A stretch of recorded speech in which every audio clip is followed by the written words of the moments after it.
11th celebrity typing live stream. So let's take a look and see who we got to type today. Thank you very much, Isaac, for your first super chat for XQC, the streamer. All right, let's take a look at him then. Or her. I don't actually know what the sex of this person is, but let's take a look. So, for anyone tuning in who doesn't know what to do already, the idea of this celebrity typing live stream is to give a super chat of $20 or more, and I will type whomever you want me to type. Just a few other announcements for people who aren't already aware. My prices for actual diagnostic interviews, if you want to be typed, my prices for that are going to be going up from £100 to £120, and they will be going up on the 1st of February 2026. So in, well, about 13 days. So if you want to get typed and still want to only pay £100, not £120, please book a diagnostic interview today. You can do that by going on to my website, worldsocionics.org, going to services and clicking to discover your type. And yes, if you'd like to get typed, if you want to be paying only £100, do that soon. Otherwise, you will have to pay £120 for the same opportunity. All right, so without further ado, let's get started with XQC. So, XQC is a Canadian online streamer, influencer, and former professional Overwatch player. 30 years old, lives in Canada, of course. Let's see what else we can see about him. Following his Okay, let's see what it says. It says the game recognition in Overwatch joined Jet Dallas Fuel, a team competing in the inaugural season of the Overwatch League. Of his time at Dallas Fuel was marred by controversy, resulting in the repeated suspensions and ultimately his release from the team midway through the season. Following his departure, he shifted his focus to a full-time streaming career. During this period, he signed with several esports organizations. Throughout his streaming career, he's faced several bans and suspensions for violating platform guidelines on Twitch, including showing explicit content, making offensive remarks, and engaging in stream sniping. What on earth is stream sniping? Um, Let me just check. What does it mean to stream snipe? It's a common tactic to gain the advantage in a video game by watching the live stream of an enemy player while playing. Wow, that's funny. Okay, it's funny. So, okay, so he's a cheeky person. Despite his controversy, he's maintained a large and dedicated fan base, consistently attracting high viewership. He even signed a non-exclusive $100 million deal to stream on Kick. Okay, it's early career, game recognition, his involvement in Overwatch. Yeah,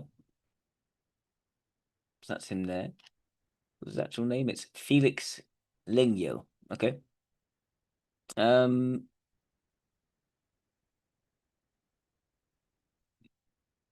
3-day ban for streaming explicit content. He entered a code that uncensored nudity in the game's Strip 4 classmate study, into the brief exposure of a female character's breasts. Started playing chess on his stream. Okay, so it's contra. It's nothing, no actual bad stuff from the sound of it. Why did he? Why did he leave that initial team he was part of?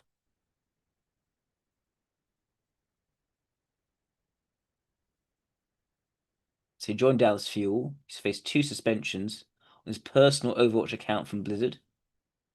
First suspension was a 72-hour penalty for misusing the game's reporting system. Second suspension was him throwing games on stream. Following his third match, um, he made homophobic remarks to Austin Moomer Wilmot.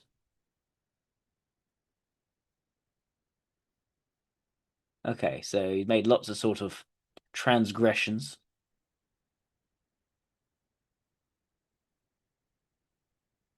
Okay, let's take a look at this guy. XQC. Is he on YouTube at all? I know he's on street Twitch, but I don't use Twitch myself. Let's take a look. XQC. What does XQC even mean? I wonder. Oh, here he is. From Majestic Quebecois Overwatch. Right. So why Europe is addicted to cocaine? Dad abandons 4-year-old on freeway, instantly regrets it. Quite random stuff he has on here. The worst business deals in history. Explain like you're 5. And it's his reactions to that. North Pole is just ice. Right, let's take a look at this one. Let's see what it's like.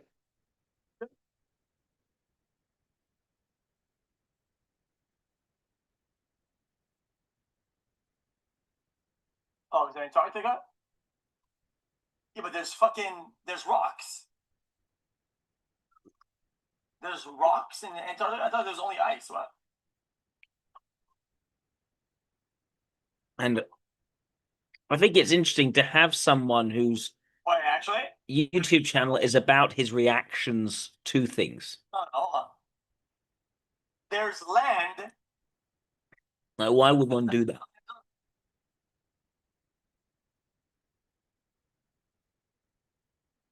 Okay, I genuinely didn't know that. I thought it could all unfreeze. So if global warming were to go full on and it all melts, we'd have a whole new continent at the top. No? It's got quite a rapid way of speaking. Oh, the North Pole. Wait, hold on. What the fuck? That's the south. Yeah, so the north is only ice. The bottom has land. But the north is only ice, though. Now, some people didn't agree. So on paper, this could all melt. No, that's Antarctica. North Pole. I'm not invading. I didn't even know. What about the North Pole, though? And sort of thing where you have to have a lot of speaking. You have to speak a lot just into a camera. Just react to people. It's very there is no clear theme to what he's watching. It's just his reactions to it.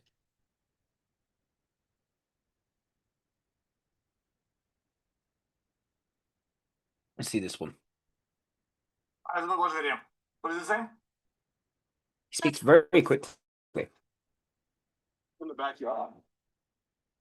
Yo, Yo, this is still 100 for no reason. When a man opens fire on So he his just own friend and his teenage daughter, Jesus. police there arrive are lots to of arrest exclamations, lots of yo. No one could have imagined what drove him to pull the trigger in the first place, or the Chat disturbing. is one of those edits where I only skip 10 seconds. And it's redancing. There you go. And bang, bang, bang. Nobody would believe what this man did. Secret they were about to expose. It's a very sort of extroverted ethics oriented kind of channel. Male in the screenshot, look at that. Just his face. Male predator arrested after inappropriate activity in bathroom. XQC reacts. What did he say after he's watched the video? I have to stand for it for sure. I guess I had one in mind. I had seen it. It's gone. Sunday school's good? Hey, maybe I should look at the profile, Loki. Like, why is his reaction something people want to see? So that's hitting on kick. It's his kick, right.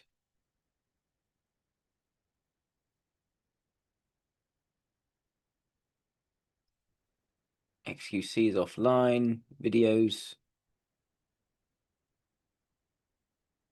Let's take a look at this. I'm 18 plus.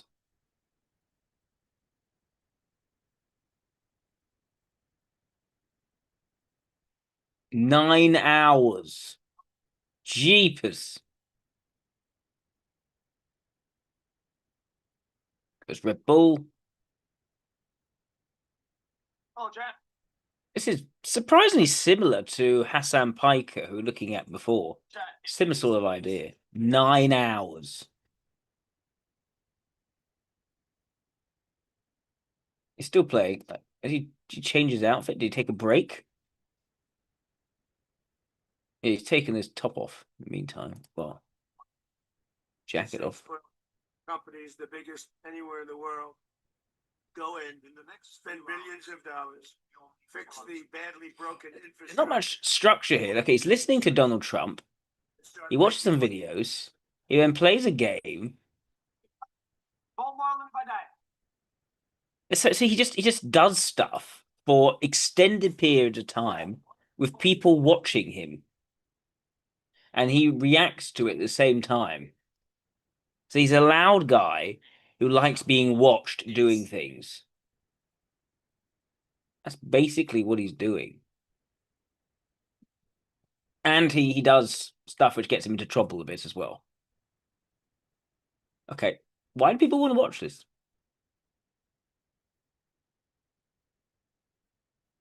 Right, that's one video. Let's see if another video is like this as well.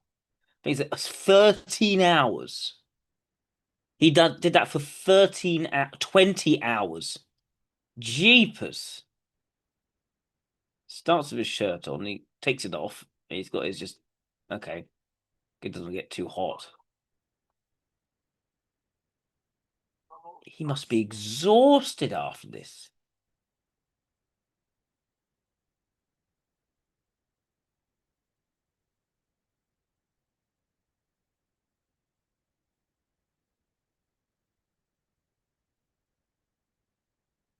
Okay. So it's just doing stuff and being watched. That's what he does. He does stuff and is watched for doing stuff and reacting to it. As this is sort of like this largely shows his reactions to things. It's sort of clips of that. Right. What else can we see from him? Here's an interview of him.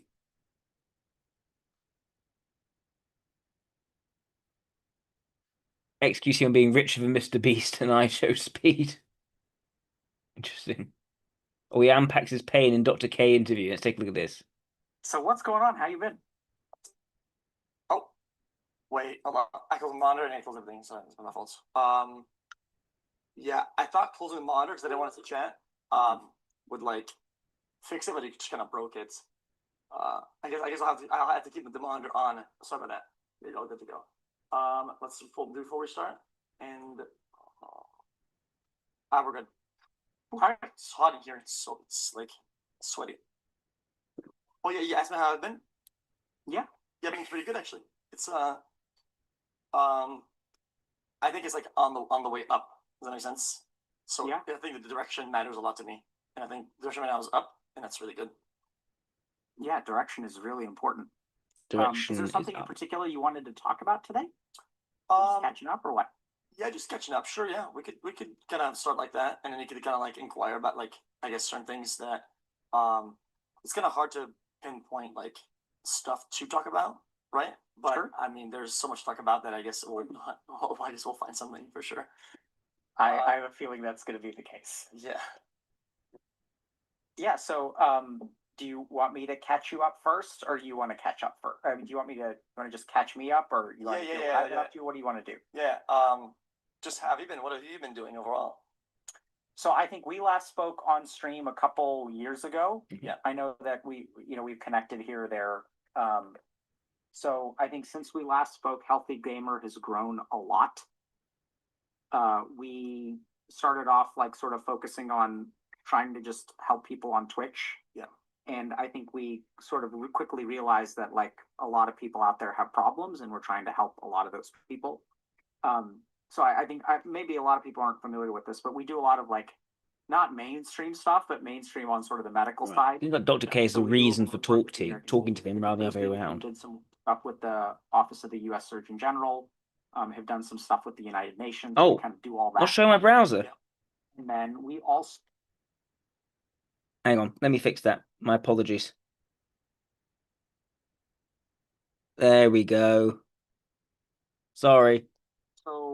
basically built up the first couple, maybe year and a half, 2 years I was streaming, people asked like thousands. Let me just say what I was looking at beforehand. So I was looking at XQC, Hayes on Wikipedia. I also looked at his channel, just so people know. No, wait.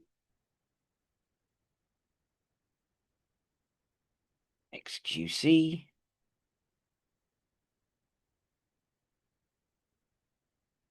So yeah, he has his channel, and it's basically him reacting to things.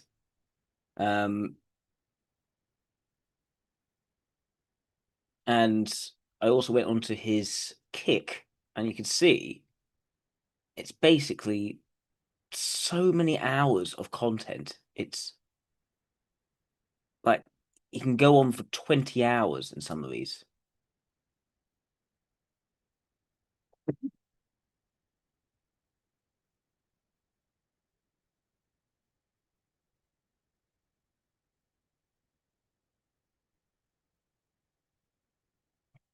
Like this one's 13 hours. As an example, just Hello?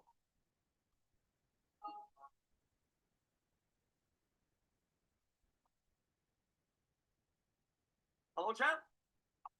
and so he's chatting to people, he's watching stuff on X, and then suddenly he'll start playing a game as well. He'll just start playing games.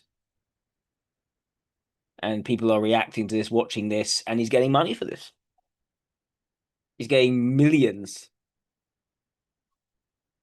from playing games, chilling out on the internet. And you see, he's sort of quite loud. His videos, his reactions to things is just emotional, just like whoa, oh my good, that sort of stuff. So there isn't anything that there's no sort of analysis or no special reason why they'd want his reaction to someone else's, but they want his reaction to things. This is someone who's very comfortable just speaking about what's on his mind at that moment as he thinks it. No problem.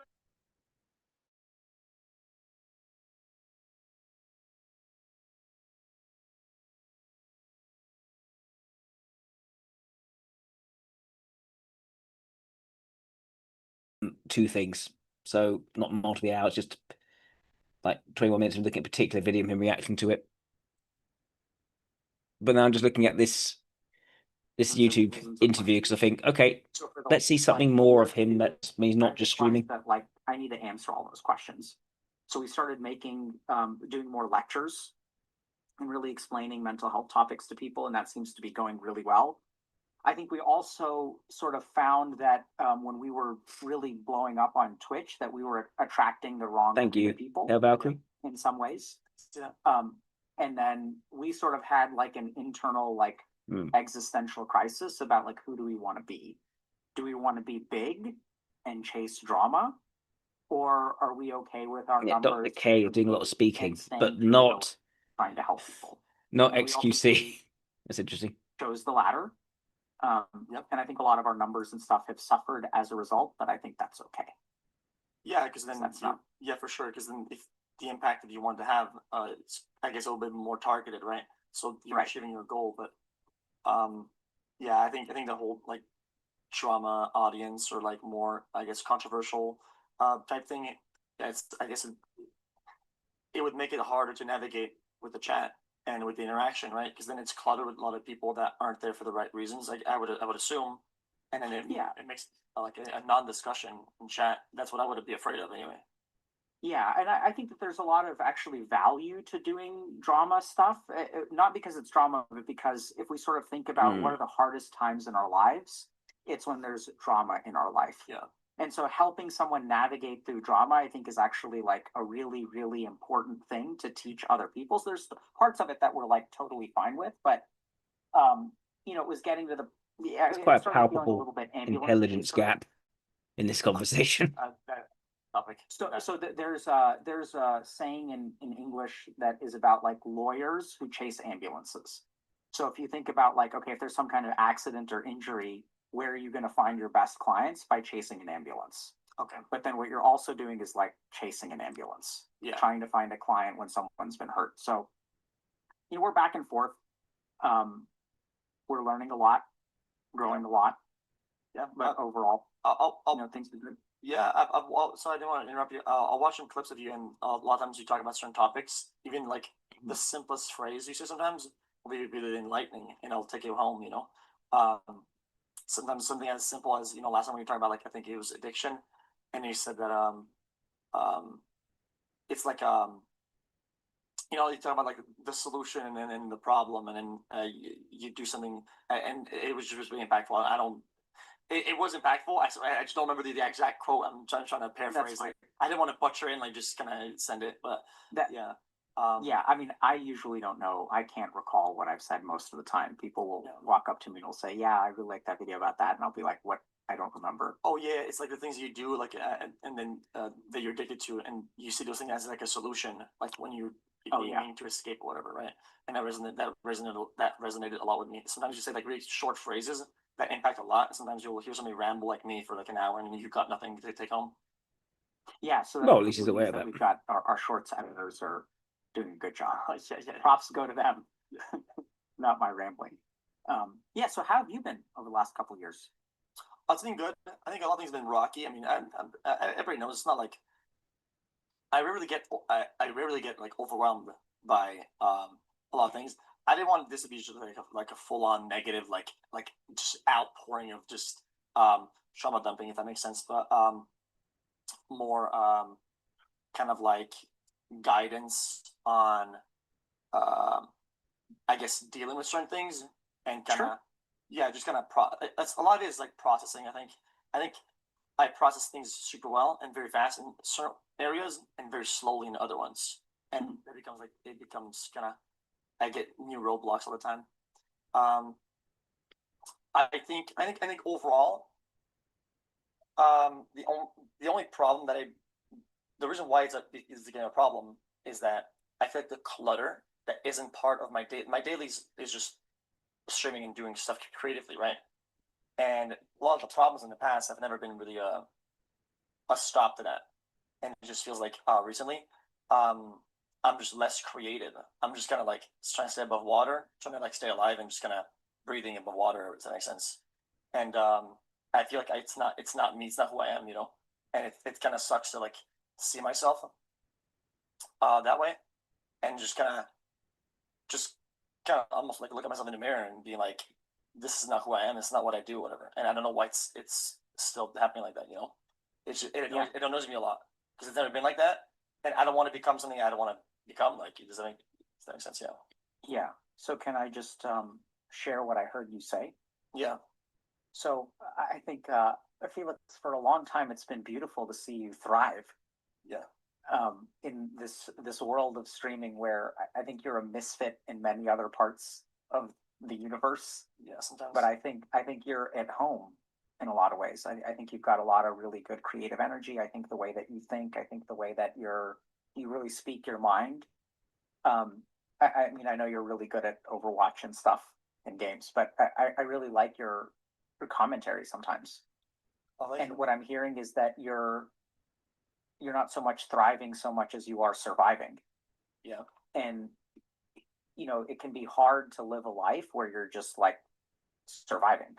Yeah. And it almost feels to me like you've lost a piece of yourself. And I hope this isn't judgmental, but frankly, dude, like I agree. Like when I saw you 2 or 3 days ago in person, and like I was worried about you. Yeah, I was worried about me. And I hadn't felt that. You know, I run into a lot of people at events and stuff, but like I was just really like, you know, and so I'd love to. We can absolutely learn about why creativity is hard, especially for streamers, mental clutter, because you need a certain amount of like mental space to be creative. Yeah. Or the other option is that if your creativity involves direct channeling of your internal negative Something here experience, about that him. works too. Yeah. So I think that's always been my main Topic channel of survival and if how he I'll presents think I'm himself in creative an when, authentic kind of way. like a breakthrough, if that makes sense. If it's like it's like a energy transfer, right? We're transferring like anger or whatever into whatever you're doing, and then sometimes you feel like you're like back Energy against the transfer. wall, right?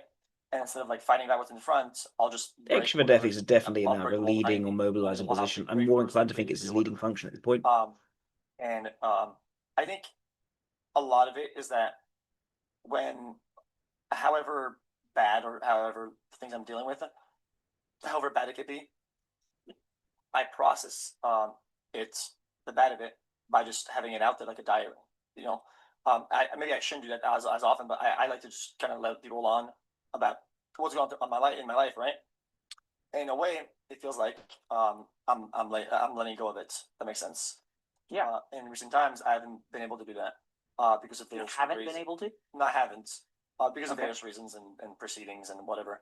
And it feels like I'm sorry, what? oh, just limitations and court proceedings or whatever. I just can't. Okay. A lot Okay. of things I hold back. Okay. And it makes like a block, right? As I'm trying to be like creative and just kind of let it out and kind of have breakthroughs. And sometimes I feel like I can't, like that energy doesn't come out as naturally as it used to.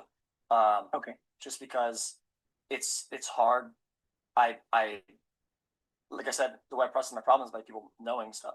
So now that I can't, I didn't know it would be like this, but it's like I'm fully blocked, right? Okay. And You it feels like I can't. can't channel all my stuff. Yeah. And even if I do, it won't make sense to anybody. It doesn't make sense to me anyway. He has to That socialize how he's feeling for it to be validated in some way. That's really bad. I always said like That's definitely an if extroverted I ethics fully leading exhale tendency, I into it, think. right? I know Both EIEs to do emotionally, this. When strengthening EIEs are and upset, they that have to leads into career. rally, they That's have like, to if I don't get other I don't feel like people it's fulfilling, and I don't to feel feel like the way they are feeling, it's to good, confirm I'm to them that what they're feeling is I always correct. said like, if I'm gonna quit one day, I'm just gonna quit overnight, and you're not gonna see me again, right? When it stops feeling like it. I don't think But he is an that's not EIE. how I'm feeling right now. Like, if you Feels look like at his content, it's so I can, random. will, but it Like, there's just feels like games, I'm currently blocked. there's lots of videos, and reaction to it. There's no sort of direction or theme behind it. Makes it hard for you to access It's that quite creativity. random. It seems to be quite light-hearted. What makes it hard to access that energy?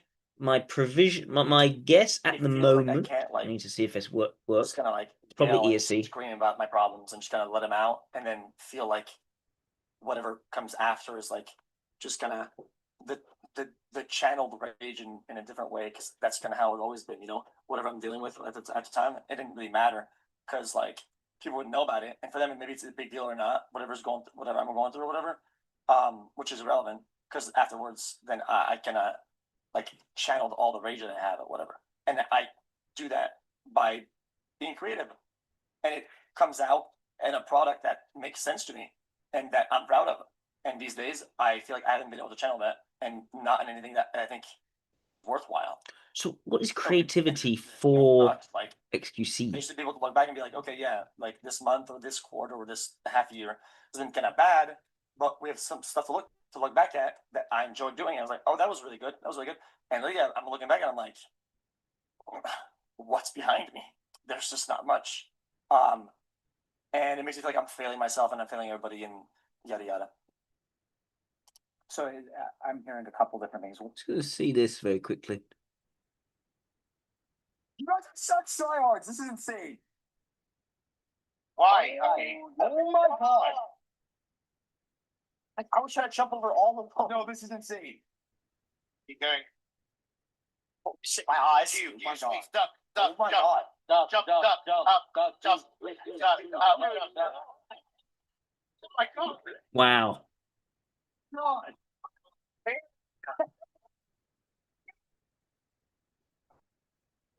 Goodness gracious me. Okay. This is a man with skill. Tryhard. This is insane. So the amount of persistence you need to put time to get that good, and the amount of to coordinate and focus on doing that one thing. That's incredible. My eyes. Oh my god. Oh my god. Wow. Okay. So yeah, so he is okay. I can see why he's good at this stuff. So he's got a major skill at gaming with his coordination, his ability to be focused on doing that sort of thing and mastering certain skills online. So that puts something back into context.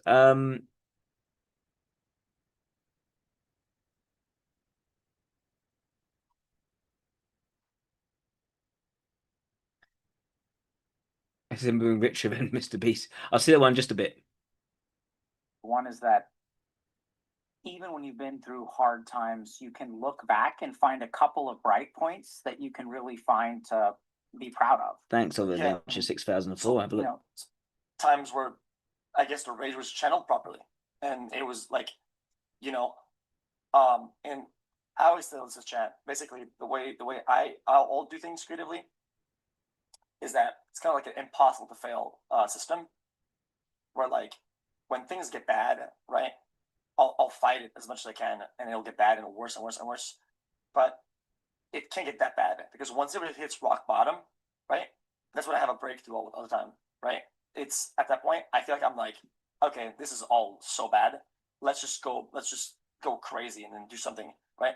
And I've always been able to cycle out of it and just, does that make sense? Like just have a creative breakthrough and then do good again, and then gonna get out of that. And now I feel like I'm like near rock bottom, but I'm not having that kind of breakthrough because I'm blocked out of doing it. Okay, so yeah. What I'm kind of picking up is that you mentioned that you process some things fast, and in the past, you used to process Fast by processor. Yep. just sharing, like just kind of letting it all without thinking out about it, into just the open. sharing it openly, That- able to see, gauging reactions. That a coping mechanism Yep. is unavailable to you. Mm. So now what's going on is like XQC had figured out a strategy of how to process. He's tend to quickly, hold back from what he says and really it's off your think mind. about it. He's not good at doing it. He's just good at expressing out there. Bad stuff happened. You can kind of I'm process thinking it, ESC get back is to making the a right lot more point, sense for him. some kind of breakthrough. And what I'm really hearing has changed is that you're kind of not allowed to talk about it publicly. Mm.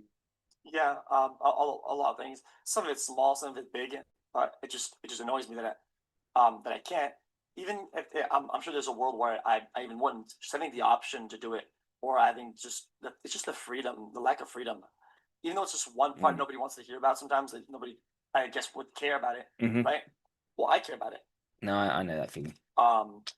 And it's like really small blockades that go into bigger ones, right? Okay. And So yeah. go ahead. No. No. It's just I just feel like I was on like the back foot, and it's just not like, it's not like getting better, and also it gives me like an excuse to do bad or do worse, and I end up just falling to the rabbit hole of just I fall for it. I go like, oh yeah, I'm dealing with stuff, so like, yeah, it's I can't do as good as I'm dealing with something that you guys don't know about, right? But in fact, these are just excuses.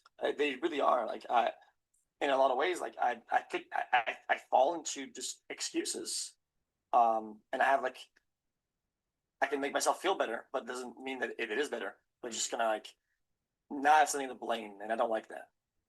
Does that make sense or not?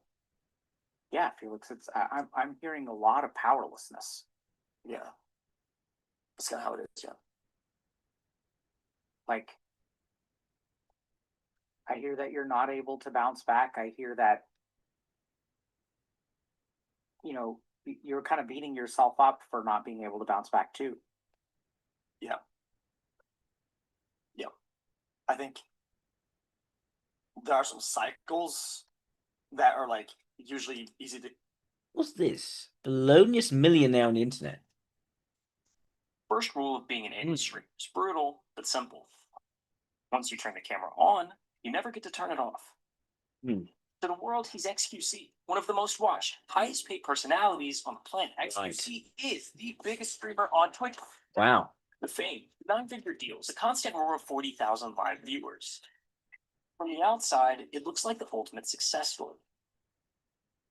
But that is not the story you're about to see. This story is much darker. Because sometimes you get everything you ever wanted, just to lose everything that ever mattered. That's nothing. You're here. Goodness. No, every story about a downfall starts somewhere. Okay, this is what I need. It needs a bit of narrative. Right. Felix Langiel was a professional gamer turned full-time streamer. Online, he went by XQC. And by early 2018, he'd already built a massive following. Over 200,000 people followed him on Twitch. And every night, thousands tuned in just to watch the madness unfold. Nobody will ever do it.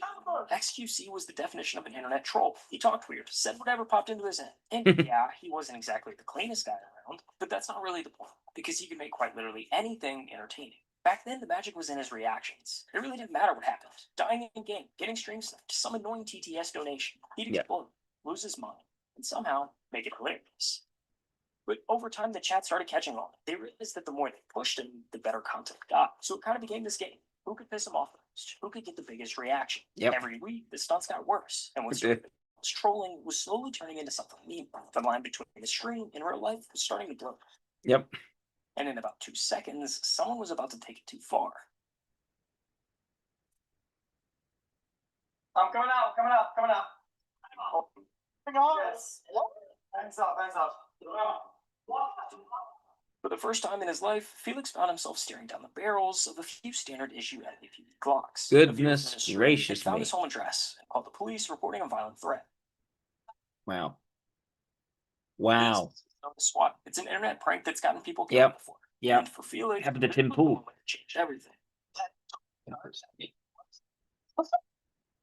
realized that being live meant being exposed. That anyone with a grudge or a twisted sense of humor could reach through the screen and make his real life collapse in seconds.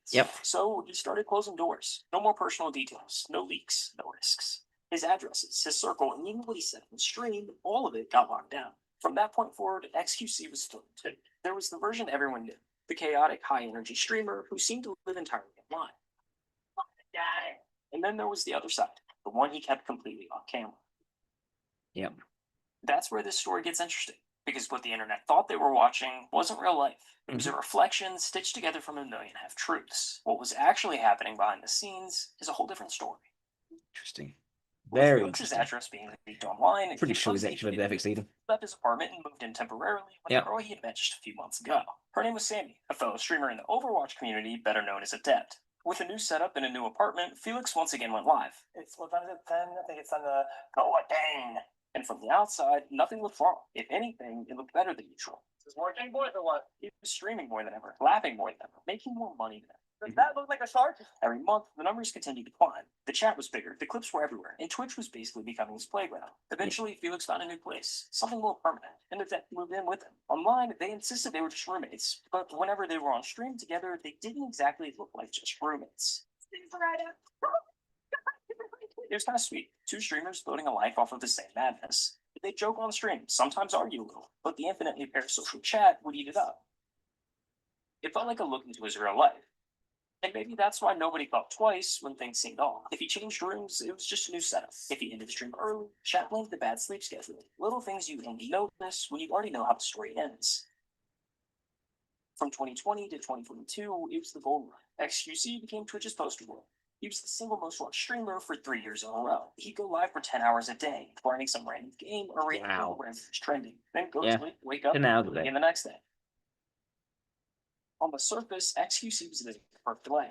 He had the fame, the car, the $1 million mansion, and the cherry on top of it all, Felix and Sammy finally told their fans what everyone had to do.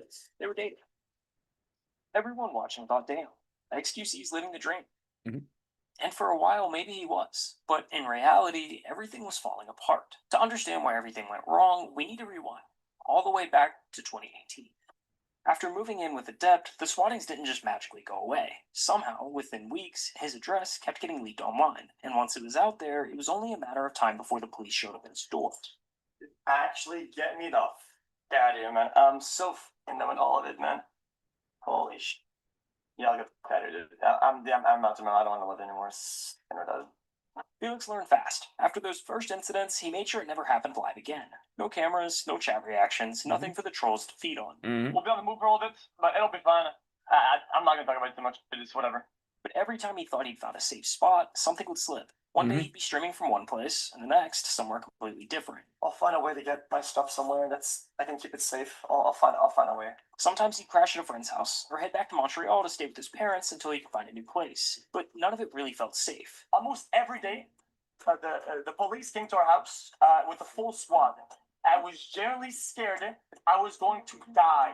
Now, anyone near, Sammy, friends, family, were in danger solely because he was there with them.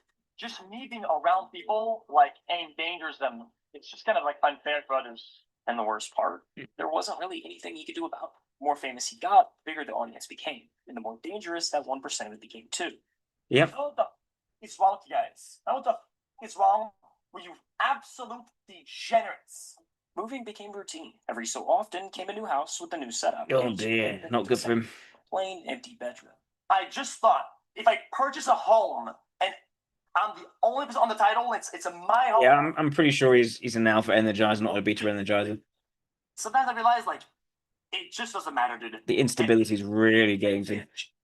Whether he had an actual setup or not, he'd start streaming regardless. He simply wasn't going to let that 1% of viewers ruin it. Many things feel safe. Over time, he Doesn't slowly feel safe. fill the space. Sometimes it was posters on the wall, or adding a bed, cool lights, or maybe some plants to the stream room.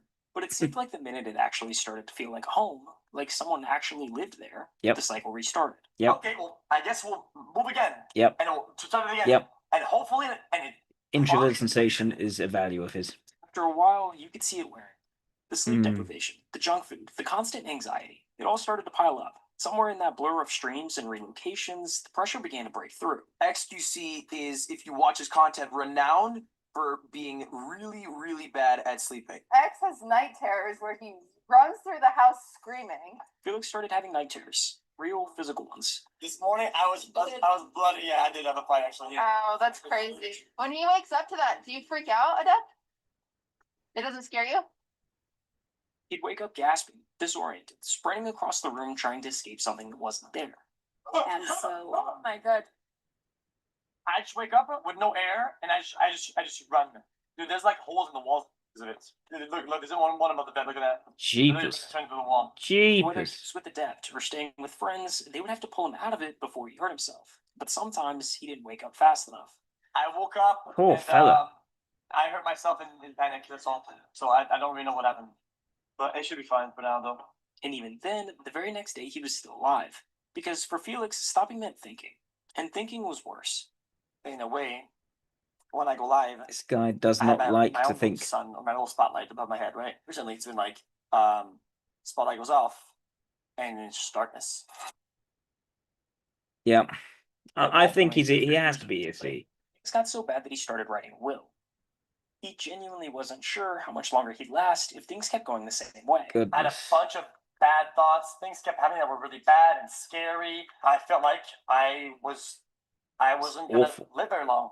When he began going through what he had and figuring out where it should all go, it naturally fell to his family. But one name wasn't there, Adep's. And when she found out, everything blew to Kingdom Come. This was the start of something that would turn into one of the most bizarre and public breakups the internet had ever seen. After that, things just kind of like started like blowing the fuck up, you know? When Adept found out she wasn't included in Felix's will, the tension between them began to boil over. Why are you raising your tone? Because You're raising your tone. really annoying. You're raising your tone. Hard to hide behind this speech that you do every time. Okay, can you understand that I always do this? And it's not target. What started as a couple's argument slowly grew into something much bigger, one that pulled in Felix's family and refused to fade. Sammy, you I called did my not. family psycho, crazy, conniving ass crack. I blamed myself. You talked to me for 3 hours, blaming everybody else. I do this with you anymore. You are not a victim Okay, here. You are you're not not- a victim okay, here. okay. I'm done speaking with Okay, you. I'm done You as are well. not a victim. It's Stop okay, victimizing I'm yourself. sorry. This got too heavy, I'm sorry. Bye. Over the next few months, things only got worse. Arguments kept resurfacing, and every attempt to fix things seemed to just make it worse. Sammy, see? Classic. Just like for the stream, you say an argument, or say your remark, and you leave, and then you're like, I got him, dude.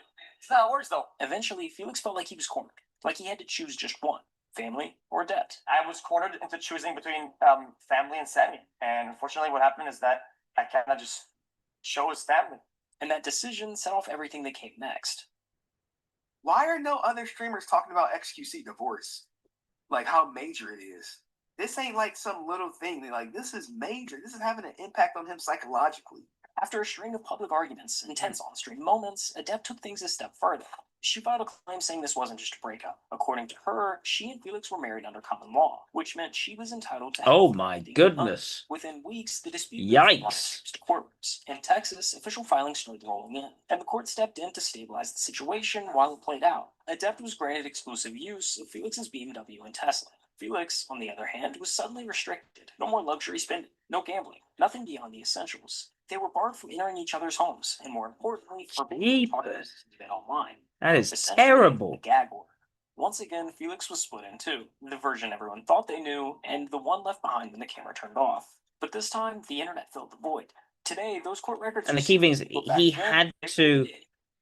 he couldn't integrate these darker elements into who he was for Twitch. It had to stay relatively light and positive.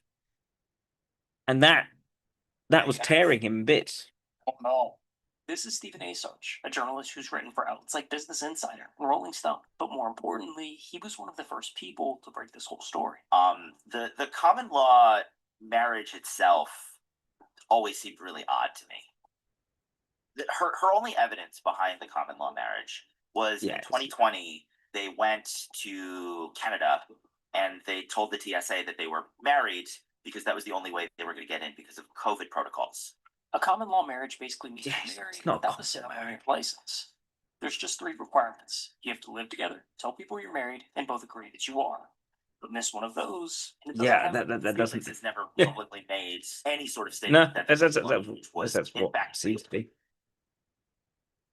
Not like bash it dead.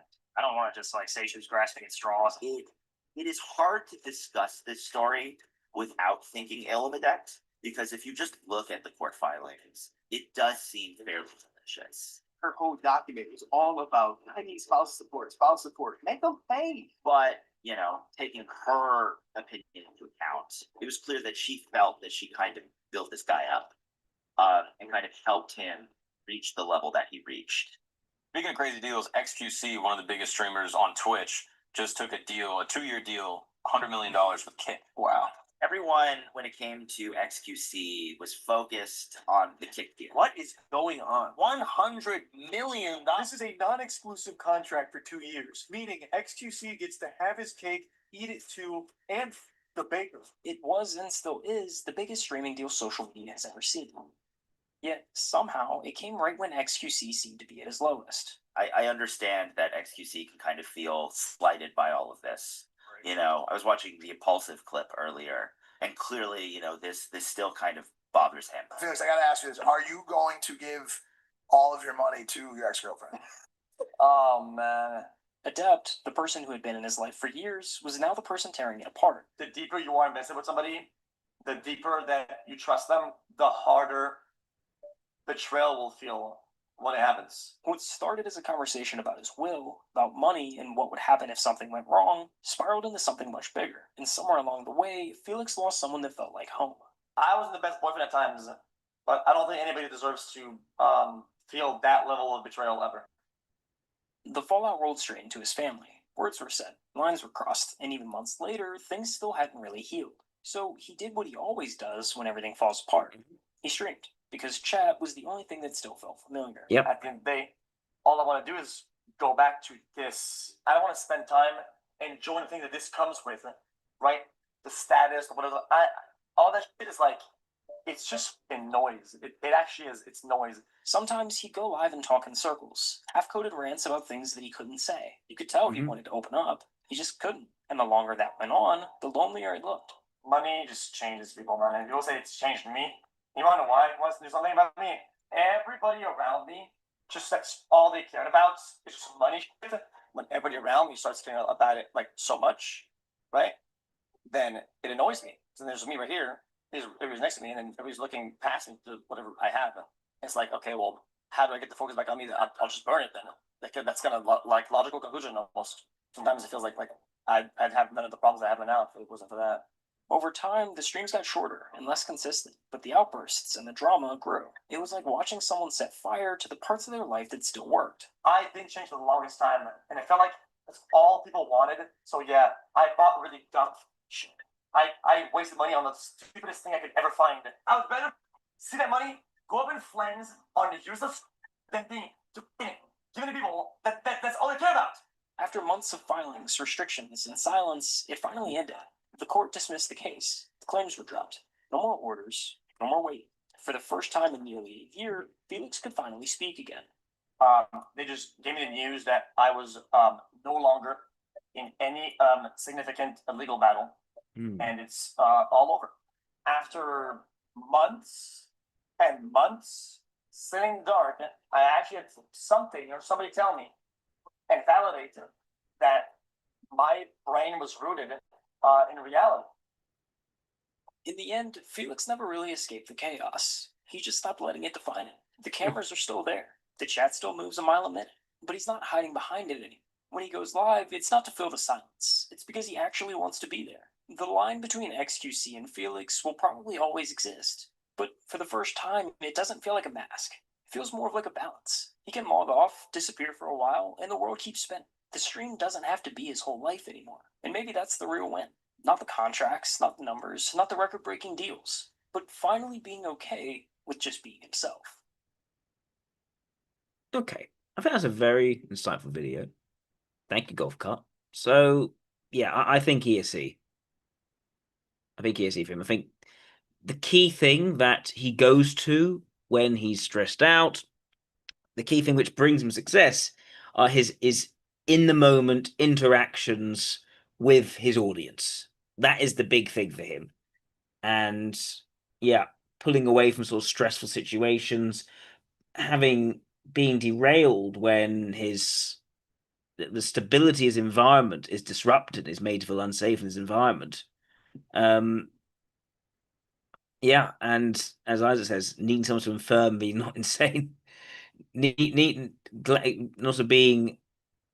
He said that to have it confirmed in the by legal ruling that yes, he wasn't in a common law marriage, and having that basic understanding of his relationships up for debate was very stressful to him, which suggests that introverted logic is something which can actually be, when used against him, can be something which is very threatening to him.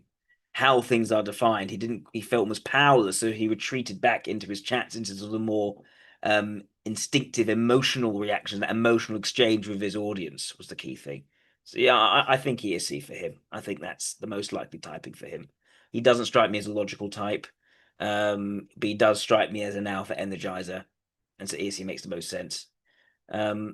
I know, like when he was early on, his messy room was quite messy. He's quite a casual guy. It's nowhere near the levels of degeneracy as Asmongold, I think. But and it seems he was able to shape it up quite well once he had more money coming in. So I think he is C. All right, let's move on to someone else now. So the next one is Julian Casablancas from the band Strokes. Let's take a look at Julian Casablancas.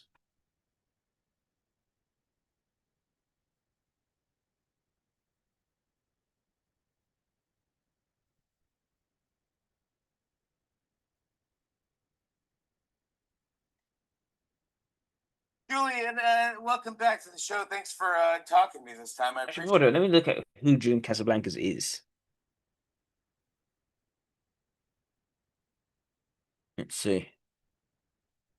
American musician, lead vocal to primary songwriter of the band The Strokes. Native New Yorker, born to businessman John Casablancas. Okay. Meeting guitars with Dick Valenti in Manhattan, exploring music together. Hiatus, they released Angles and Come Down Machine. He's been the front man for the experimental rock band The Voids. So keeping he is a front man sort of musician. Okay.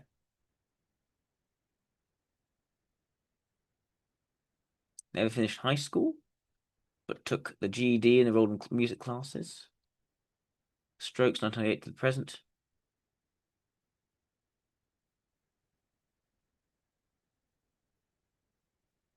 Hmm.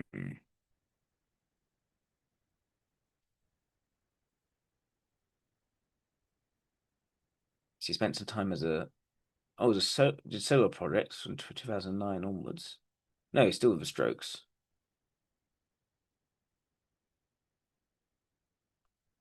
Right. We intention to say what's in his mind, both musically and lyrically. Speaking of the experience as a solo artist, he recently with the Strokes. It's like touring with me or with five of me, meaning that each member has their own opinion set in mind. While such statements raise much concern for the relationship between the band members, he's in pursuit of a solo career, protecting the integrity of the Strokes vibe. Okay. Since 2013, it's been Voids.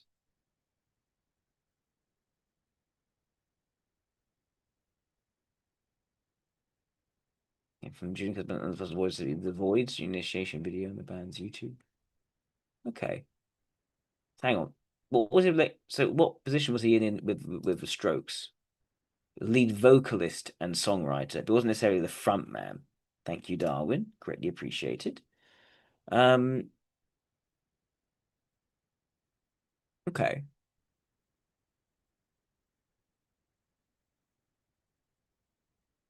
Okay, so he's still sort of the top person for the Strokes as well.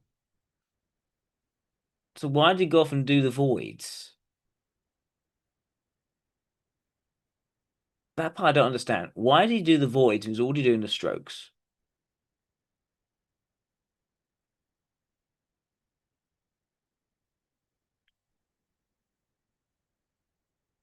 So wanting to earn a greater sense of respect as a band, or see it as a side project. No, that's why he changed the name, but not why he started it. Both aggressive and complex. They share the goal of representing things unseen, exploring music from the margins. In the in between notes of a traditional seven note scale of Western music. Okay, this is it's quite a creative individual then. Thinks outside the box in this. We would like to we would like to experiment moving forward. Evolution of the same missions with the Strokes. In a more active musical entity, both bands still currently represented under Cult Records. Right. So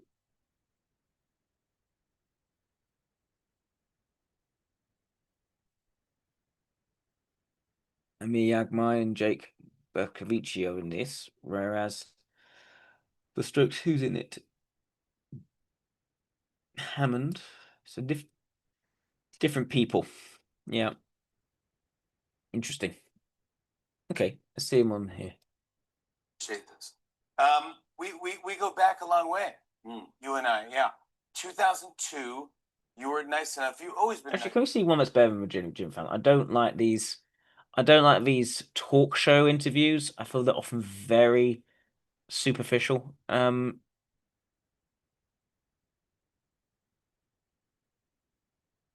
see something a bit more in depth.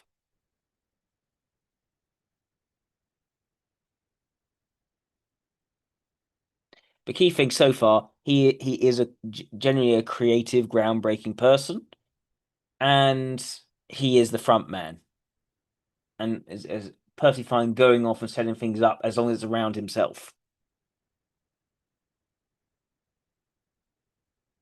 No, not James Corden. No. Come on, are there better interviews than this?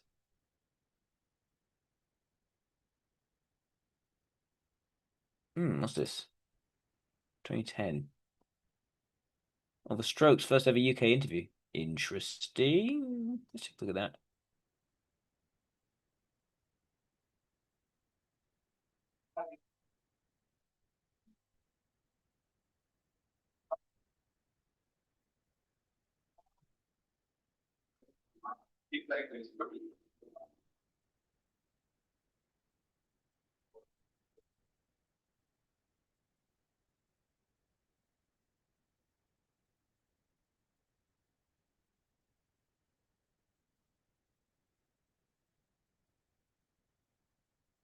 Come on. Okay, good. You guys were hot last night. So he's on the right, I'm assuming. All right, yeah. Right. Team, go team. Yeah, Hey, clearly the leader. Strokes, hello. Hello. Hi. I think first off, because you're still relatively unknown in the UK, just introduce yourselves. They look to him. Julian. Vocals. I'm Nick, guitar. Albert, guitar. Nikolai, Jace. Fabrizio, keyboardist. What's that? What's that? Well, yeah, I play the drums on the side. Joe here, part of the Anime Carnival Woods Week. Is this the biggest venue that you used to play today? Yeah. Oh yeah, oh yeah. Yes, it is. It is, and it sounds it's like the best sound we've ever had. Yeah. It's amazing. Beautiful. And my balls are getting shrink. Still shaky. Yeah, very scared. How do you feel about the rest of the lineup? This evening, we playing Rob from Crep, Channel 9, Pixies. Well, I have a question. Who's that guy? No, I'm sorry. It's exciting. They're all very they're nice guys. They're all Interesting choice of a scarf over a suit like that. We haven't met Peaches yet, but everyone else is really nice. Oh yeah. I said you were struggling with your voice. You were playing Oxford last night. Yes, I lost my voice because Oh, that's why.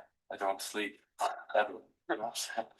No, yeah, I left. Batman. No. Well, hopefully I'll get it back for tonight. If I don't, then I'll just change the singing parts on stage and sing them well.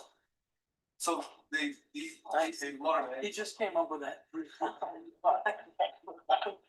Goodness, the dynamic between him and the others is palpable.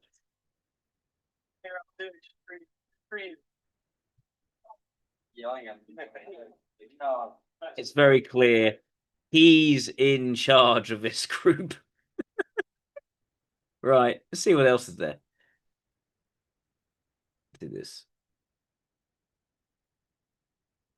Hey, everyone. Anthony Fantano here, internet's busiest music nerd. Hope you are doing Okay, well. this looks more interesting than the conversation and interview. talk show host interviews.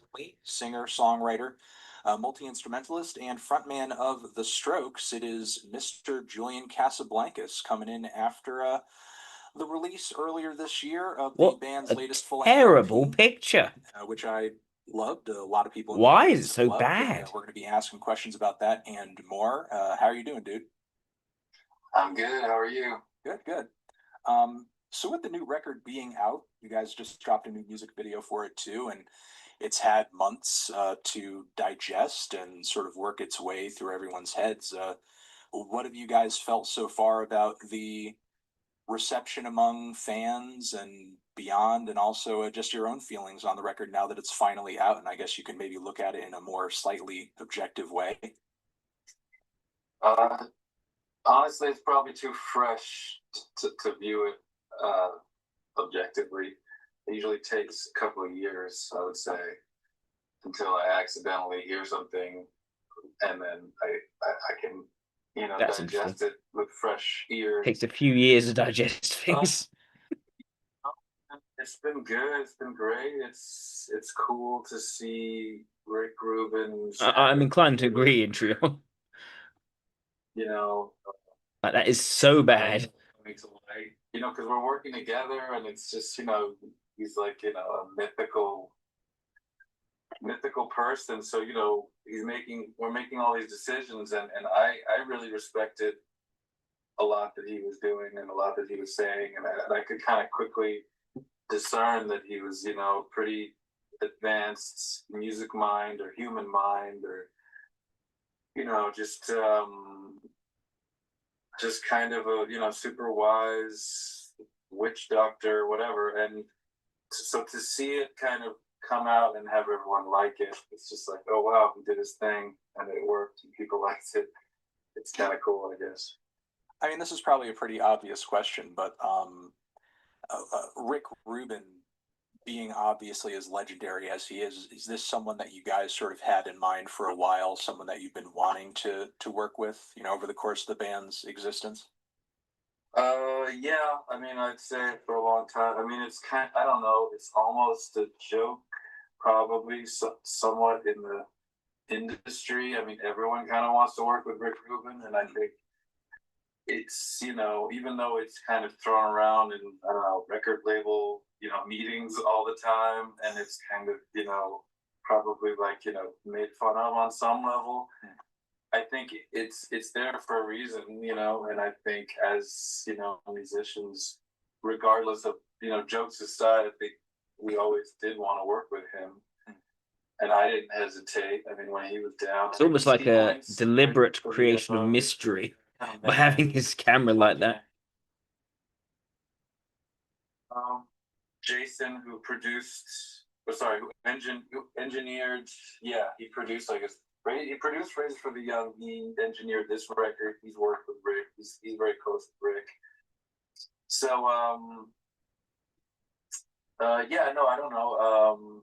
Yeah, it's been a dream, I guess, for a while, you know, but didn't know what to expect, but it was great. And I think we all we're hoping to maybe, you know, dig in and work again now that the kind of, you know, barriers or, you know, polite kind of the kind of the politeness and the carefulness you have when you kind of meet and work with new people. I think we could probably kind of dig into other deeper levels now. And what would you say for this new LP and kind of where the band was at that point when making the record kind of changed conditionally that allowed for that opportunity to finally be able to work with Rick and do a record with him? Sorry, what do you mean? Like why or what condition? Yeah. I mean, if it's something that you guys have been sort of like, you know, hoping to do for a while, like what was it about this album and this situation that kind of created the opportunity? I think he just liked the song. I think he just liked the demos. I think we'd send him stuff before, and you know, I think we kind of joked with him, and you know, I think he's too polite to, you know, say it, or not polite, but yeah, I think he just connected to the songs. I think felt like we were ready. You know, he probably meditated and saw that we were ready to embrace his wisdom. I don't know. It was up to him, is my point. I want to see. Okay, let's take a look at this. What was it? The pressure behind the Strokes. There must be some reason the Strokes had for why this happened. They were celebrated. It was a killer party, highlighting some of the band's first exposure to celebrity outside of their childhoods. Like Courtney Love, who unfortunately had different intentions that night. She was hoping to teach the Strokes frontman, Julian Casablancas, a valuable lesson on balancing ego and fame. Something she's really good at. Unfortunately, he couldn't care less, shutting the conversation down almost immediately and inspiring the song, "But Julian, I'm a little bit older than you." And yet, I can imagine one alleged quote must have lingered in the frontman's mind for years to come, when she whispered in his ear, "This is your bleach. Your next record has to be Nevermind." Ooh.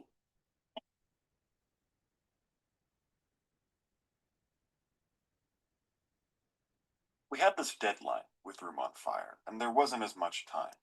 There was a certain amount of pressure, a sense that we had to get another album out before people forgot about us. The Strokes were no strangers to pressure. Only a few months after being swept from the New York underground and flown to the UK, the worldwide music press clung onto them like a lone buoy in a sea of boring bands, plastering the Strokes on the cover of countless magazines and touting them as the saviors of rock and roll. And who could blame them? Julian Casablancas, Albert Hammond Jr., Nick Valenci, Fabrizio Moretti, and Nikolai Frazier were rock stars. Their stage presence, fashion sense, charisma, and lifestyle were unlike any of their contemporaries. But with all this push from the press and only a scarcely printed EP serving as their catalog, many began to doubt that the Strokes could actually deliver. These guys are the Strokes from New York City. Oh, yeah? Julia, Nick, you got some fan. I love you guys. You rock. Thankfully, the band had developed so much material before the chaos that they were able to quickly release their first album, Is This It?, at the tail end of 2001. With the debut garnering near universally positive reviews, even from the most skeptical critics, all theories of overhyping and industry planting. This Julian Casablancas is very good at looking cool. Was a moderate hit in sales. Q Magazine reporting just under a year later that the album had sold 1.6 million copies. Not bad for a band with a median age of 21, but still not enough to rid them of that pressure. Because that same article also mentioned that nearly 400,000 of those sales were in Britain, which is strange for an American band. After admittedly doing really well in the New York club scene, the Strokes had signed to a British label, sold out British tours. Yeah, there is sort of, yeah, I see what you mean. In British It's sort of a modern it Beatles shouldn't have vibe. come as a shock that a quarter of their sales came from the island, but it was worrisome. That explains how why it little is so well in influence Britain. they had outside of it. Yeah. In the greater United States especially, the band mostly stalled out sales-wise. But I can see why it appeals to the British. Now, of course, money isn't everything. It certainly wasn't the band's top priority, as they would go on to turn down Heineken commercials and So he always looks slightly disinterested to hide from in his face. They did those photo shoots. We play the game. We're not doing press just to be famous. You made a record, you're really proud of it, and you want everybody in the world to be able to buy it if they want to. And this is the kind of ass kissing you have to do to make it happen. The Strokes were dead set on making great music that hit as many ears as possible. They wanted to be big for the right reasons. So when the first album didn't sell exceptionally well, especially at home, that hurt. And when it started getting amazing reviews, with some people already calling it their career peak, it fucking terrified them. It was particularly hard for Julian. Just the pressure of everything, being the lead singer, writing the songs, it affected him a lot. No sleep, too much going out and messing around, all that combined, plus the stress.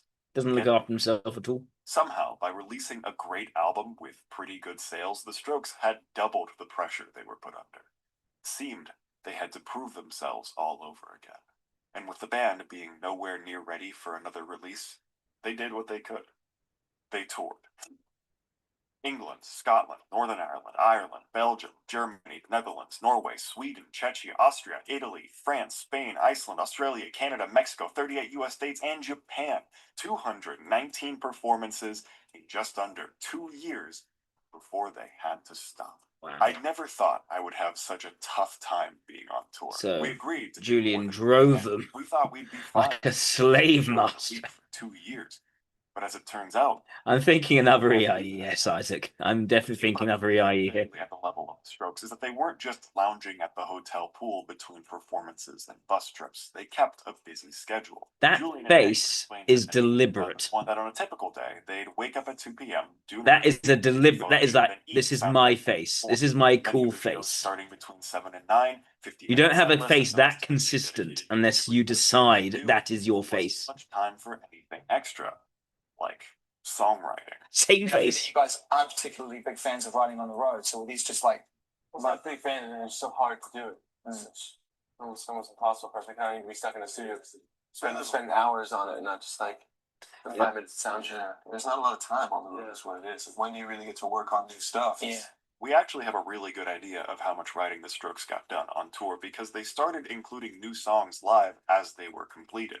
Meet Me in the Bathroom in November of 2001, which may partly be inspired by Courtney Love. Between Love and Hate in December, I Can't Win and The Way It Is in March of 2002, and You Talk Way Too Much in August. That's 5 songs, which matches the 5 new songs that both Mojo and NME would mention in August of 2002.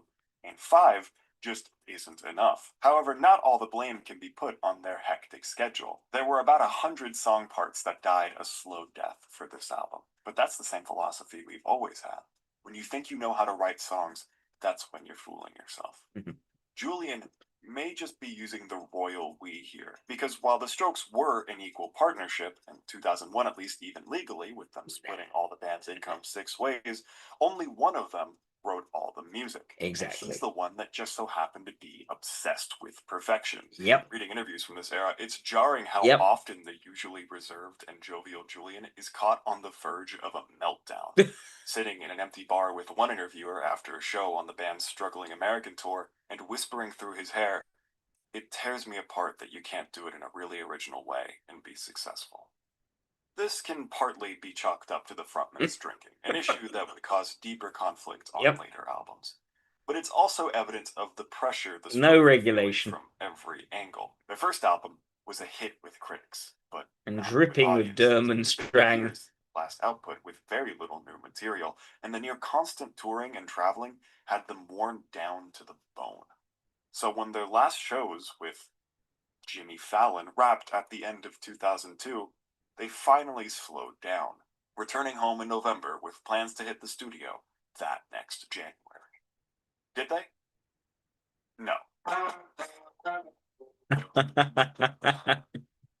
Right. Upon settling back in New York City, many of the Strokes took full advantage of their newfound freedom, wasting nights away in familiar bars and enjoying long Caribbean vacations. All except for Julian. I didn't want a vacation. Yep. The thing is, I don't need time off. Mhm. I like to have time to work. Yep. For me, working on music is not a chore. It's really all I want to do. Mhm. It's all I enjoy doing. Clearly, touring wasn't the only thing inhibiting a healthy work-life balance. Still, this ravenous work ethic meant Julian could finally catch up on his songwriting and get the band back in the studio in time for the next album's 2003 release date. But it would take the Strokes a few months to actually start production, with a major factor likely being the question of their next producer. It's not going to be like, oh, now that we're successful, we're going to work with all these super producer guys that are going to make us the top-selling hit. That's never been our goal. We still want that edge.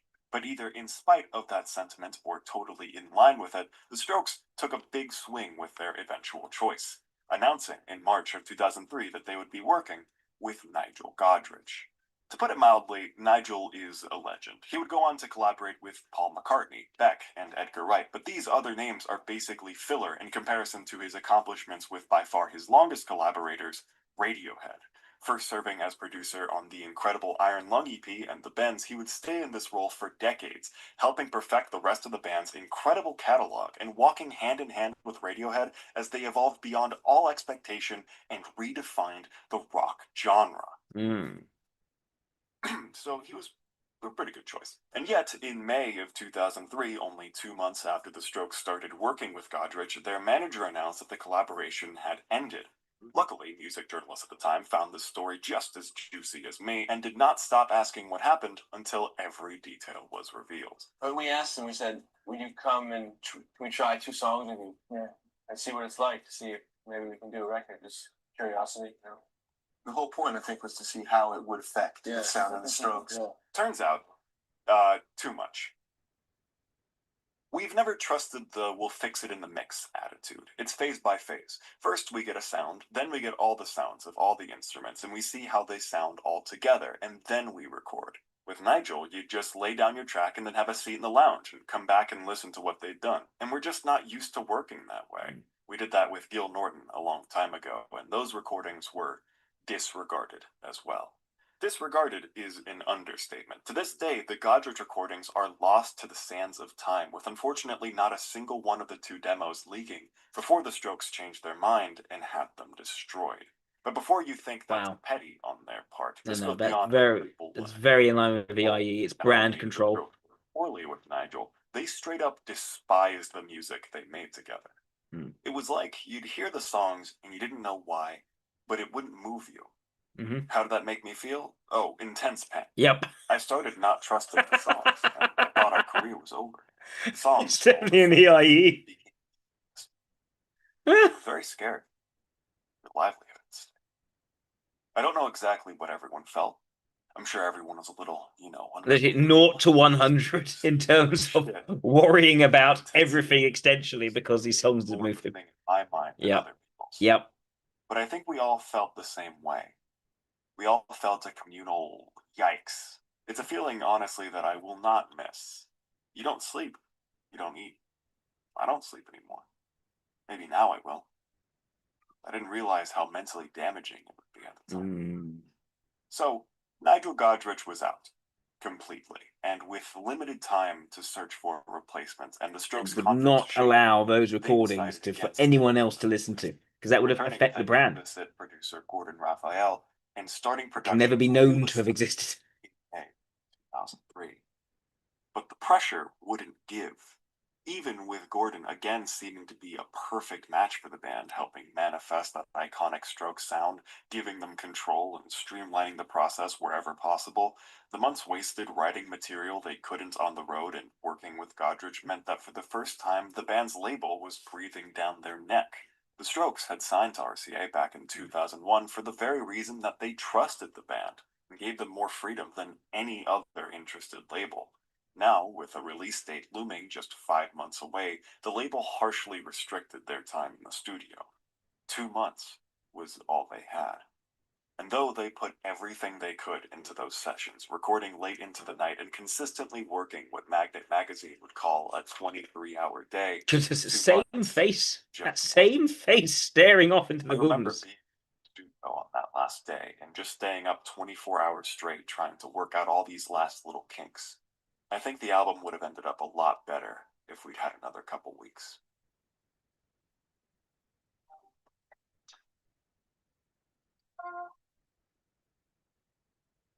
Music journalist and friend of Julian, Mark Spitz, recalls the severity of the frontman's anxiety in the weeks leading up to the second album's release. Crazy like one anxiety. night when they were And then meant I to used be to be enjoying so themselves, anxious hanging out with 2 girls at Mark's before apartment, Julian anything is was revealed. hopelessly distracted, playing the album on his boombox Yep. over and over, Yep. staring at the speakers, whispering, "I don't know, I don't know." The amount of stress that EIs go through is ridiculous when it comes to doing their performances. Because for them, anything can happen. With music videos and singles catching the attention. Whenever they lack confidence, they go into speculation, and that's when anything can happen. And so they just go into that space, and it's just commercially, the album crazy. is more than a little muddle.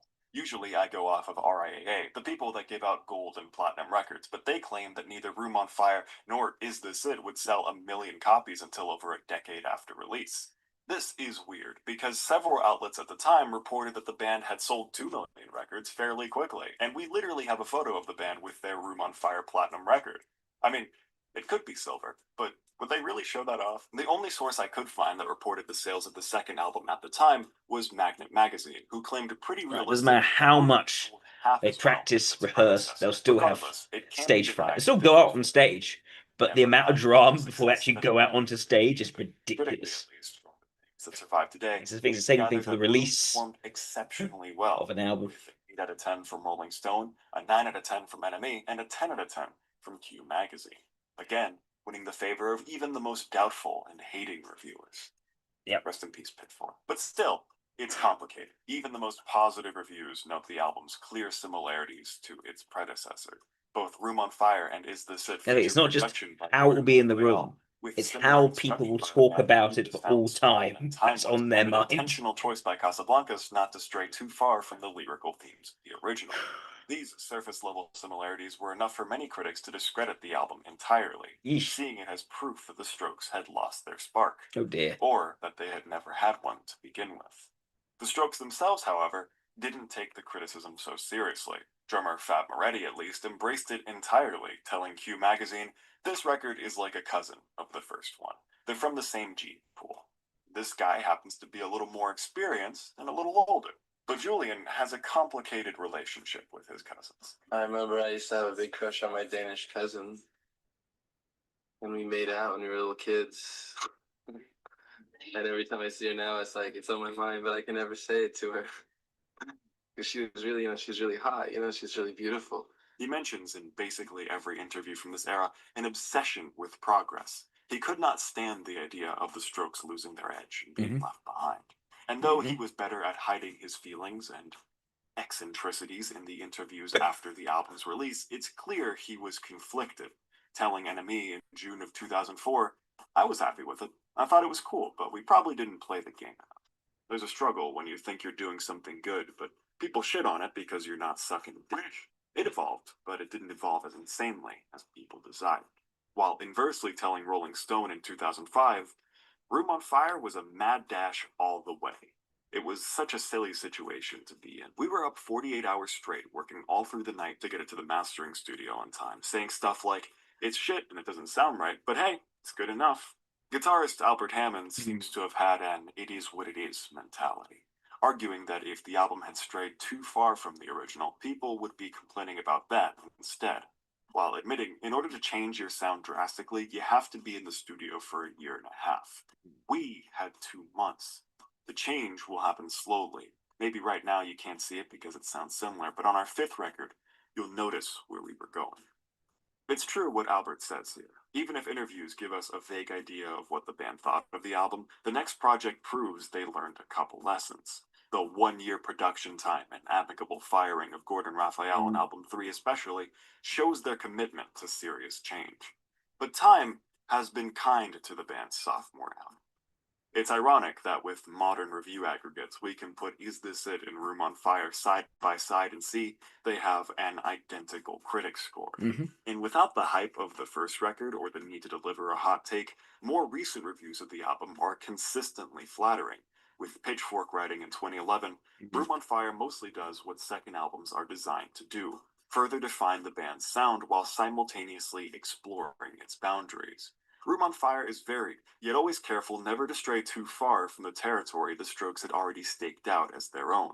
It mostly sounds like a natural progression.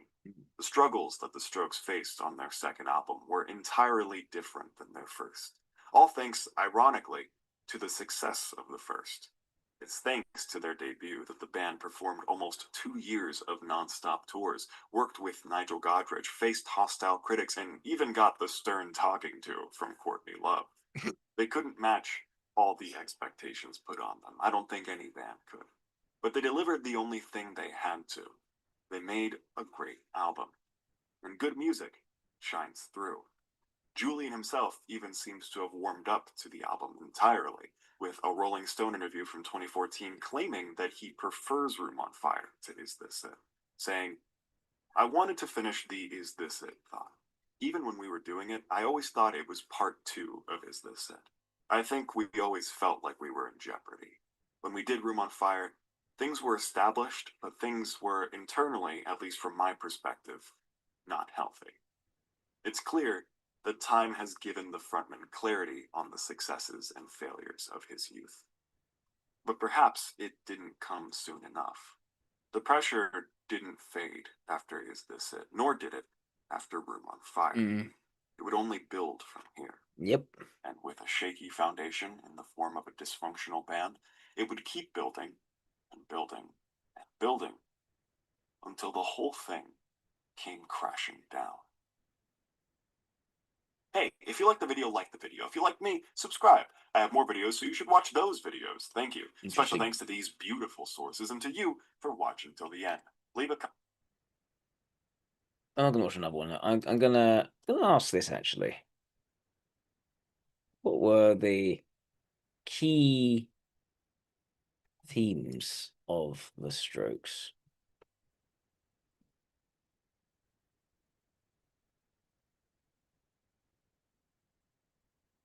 It's an S, right?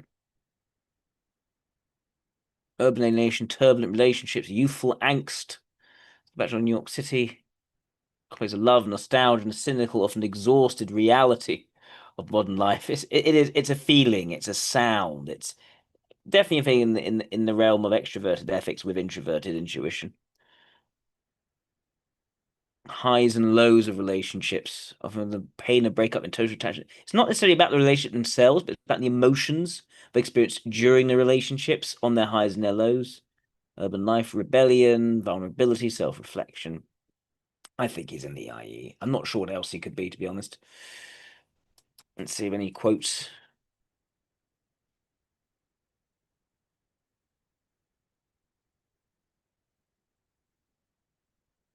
Greed as the inventor of injustice was the current enforcer. The problem is that people who use the gain power have 100 ways to do a dozen things, not try at all. I'm happy to feed the illusion, but I'm a lazy recluse. Desires individual, happiness is common. No matter who I'm talking to, I always talk like I'm doing an interview. That's interesting. No matter who I'm talking to, I always talk like I'm doing an interview. Very extroverted ethics. And without much introverted sensation, no real sort of just turning it off and just chilling either. It's like whatever is taken in this interview has pressure to it. There are stakes in this conversation. Doesn't start with you, it dies with you. Okay. Well, versus who you wish you were, who wins?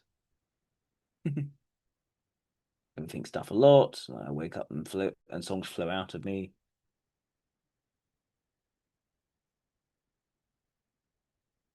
I'm not a pop song lyric writer. I can't just focus on one simple meaning or even the double entendre. I can't focus on just one thing.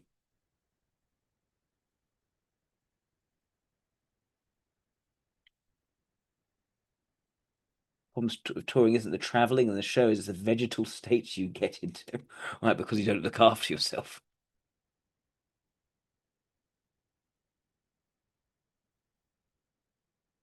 Yeah, I think EIE. All right. Who's next?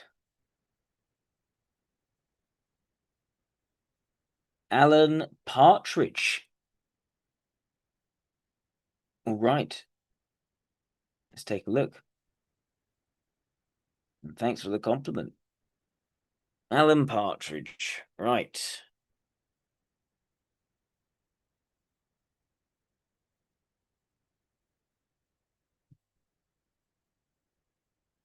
Alan Gordon Partridge, a British comedy character. So this is my second fictional person to look at, actually. Portrayed by Steve Coogan, a parody of British television personalities. He's a tactless and inept broadcaster with ignorant views and inflated ego. Since his debut, he's appeared in the radio and television series. Right. He has a one-note character, but so became more complex and empathetic. While the writers use Partridge to satirize bigotry and privilege, also aim to create empathy, praise his complexity, realism, and pathos. Okay.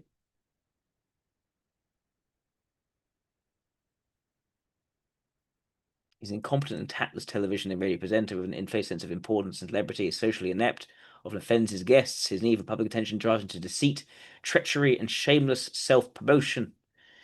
In one special, he assaults a BBC boss and a paralyzed man. His fundamental characteristic is desperation, and described him as part of the British tradition of sad little man characters as Captain Mainwaring, Basil Fawlty, and David Brent.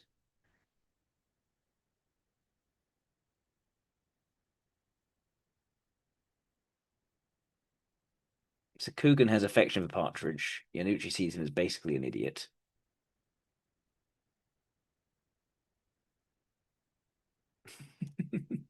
Almost therapeutic for Coogan. Of course, he holds right-wing views. Back then, only right-wing views were satirized. Reader of the right-wing newspaper, the Daily Mail, supported Brexit in line with the Daily Mail position. Myopic, slightly Philistine mentality. Human came Partridge's poor judgment of celebration of bigotry. I don't want to add to the sum of total human misery. I want to point out things, prove our behavior, myself included. He aimed to use humor to hold privileged and powerful people accountable. Right.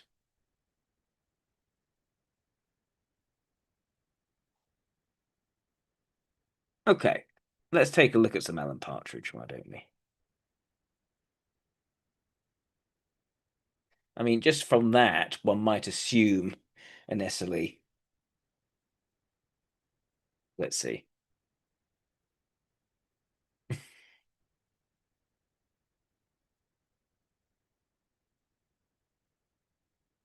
This program contains very strong language. Oh. Waters. Yes. But okay, so right. I'll go back to Google. Oh well. Hang in there.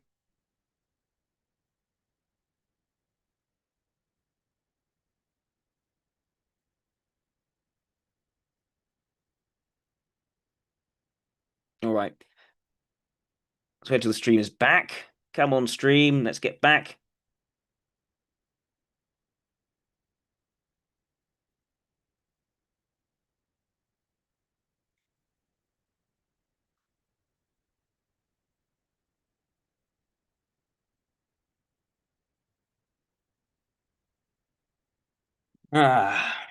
Right. So let's wait until it comes back on again. I think I've seen what I need to see from Alan Partridge anyway.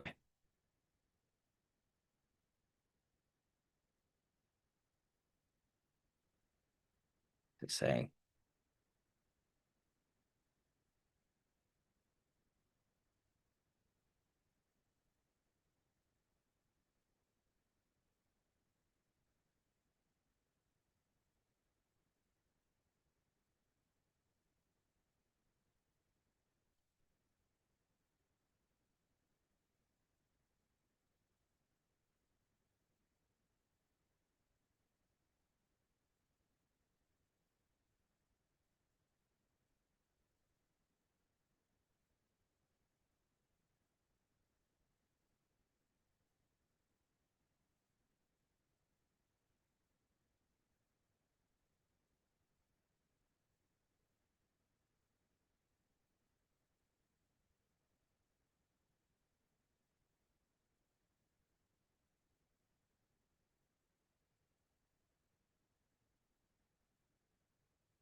Okay, I think we might be coming back. Hello, hello everyone. Right, so Alan Partridge, I think he's an SLE. I think that's quite clear. Um, Key things, confrontational, tries to always get the win out of people, even when it comes across as quite petty. Um, Seems to be very interested in how he's coming across to people, wants to be the center of attention, clearly likes being a broadcaster, but is quite unaware when he's coming across like an arse in doing so. So yeah, the lack of sort of personal sensitivity and finesse behind his broadcasting of himself is very clear and almost comes across as boorishness when he's almost celebrating himself in his shows. Um, yeah, a certain again lack of discernment over certain ideas and suggestions, thinking it's very profound when someone says that his conversation is somewhere between chit chat and analysis. That means very much. Um, an overconfidence and almost taken for granted sense of knowing what he's talking about better than the person he's speaking to, even when they might be an expert, as seen that swimming example before it was taken off, showing that extroverted logic most likely in the demonstrator function, with extroverted ethics being the mobilizing function. Um, so yeah, all reasons why I think SLE, as I said, there's something almost Trumpian, at least in terms of the the image of Trump that is criticized by those that are slightly left of center in the mainstream news in the United Kingdom. It's that kind of boorishness of Trump, when he has someone award him a medal, that kind of thing, which I think is very against British sensibilities, but isn't so against American sensibilities. Um, but I think it's a very SLE kind of thing. It's awarding yourself. It's putting yourself front and center without that sort of social finesse in terms of how you're then perceived in doing so, which I think is without any kind of subtlety at all, which I think fits very well with an SLE. And then again, you see he's been described as being almost sort of well bigoted in terms of sort of more black and white views around people, seeing things more through status, which all again lines up more with beta extroverted sensation, introverted logic values. So yeah, I think SLE for Alan Partridge. Just checking it was Alan Partridge. If you wanted me to type, not accidentally Steve Coogan. But yeah, I'm going by Alan Partridge. All right. Now, let's move on to J.H. Kellogg. And if anyone wants me to type anyone else, please feel free to do a super chat. You just have to make a super chat of at least $20. If you do more, significantly more than $20, I can prioritize you, of course. But yeah, $20 is the minimum for me to do a typing of someone. So yeah, I'll now move on to J.H. Kellogg. And just another reminder, people who didn't catch the beginning of the stream, for diagnostic interviews where I work out your type, I used to charge £100 for that. I still do, but I will be putting up my prices on the 1st of February of this year. So if you want to get in before the prices go up to £120, then please make your booking of a diagnostic interview as soon as possible by going to worldsocionics.org, go to services, and you can find the link to discover your type. You can also find it at the bottom of most of my videos, just in the descriptions. We'll see it advertising if you wanted to have a diagnostic interview. Other things, my course is not changing in terms of price. It's still going to be under the 50% discount, making it £300. So if you'd like to go and purchase the course, which gives you the skill set to be able to type people, as I've been showing you how to type people on here, then yeah, it could be a very worthwhile purchase. So it has lots of content. It's about a day non-stop of me speaking with lots of examples, over 100 video examples of each aspect of a particular type. So very in depth, very full of content, going in depth into the information elements, the functions, the types themselves, covering every single dichotomy that makes them up. So you have a very full theoretical knowledge, and then moving into the intertype relationships, and finally how to type people, both in the sort of more informal way, as I'm doing now and through my interviews, but also a formal way if you actually want to write an essay. And if you want to qualify as a WSS sociologist and we get sent a special online certificate, you have to then complete the sort of the examination. And that examination is basically you writing an essay on a particular person of your choice. I will, for no extra charge, go through that. I will critique that and help you to get it up to the standard where if you were to submit it, it would then pass. And once it passes, you get sent your online certificate and you'll be considered a WSS sociologist. You can join our WhatsApp group where we discuss all sorts of figures on there. So if you'd like to do that, please consider getting the course, seeing all the going through all the modules, which is both for slides and YouTube videos of me explaining what's in it. So it's a lecture plus the slides, and then completing that coursework. And I've had some people in this chat have already done that, which I'm very grateful for. So yes. So let's move on to J.H. Kellogg.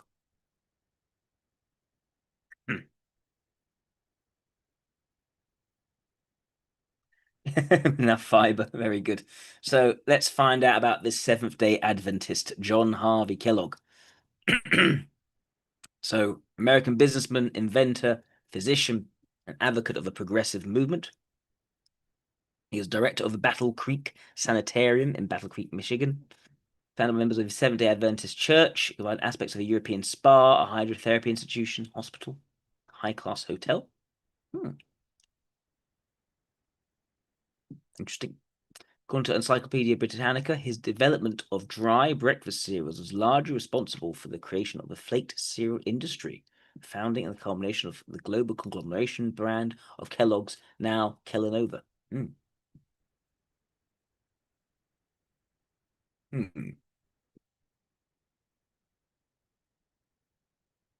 early proponent of the germ theory of disease, he was well ahead of his time relating intestinal flora and the presence of bacteria in the intestines to health and disease. Approached treatment in a holistic manner, actively promoting vegetarianism, nutrition, the use of yogurt and enemas. Yogurt enemas to clear intestinal flora. Goodness.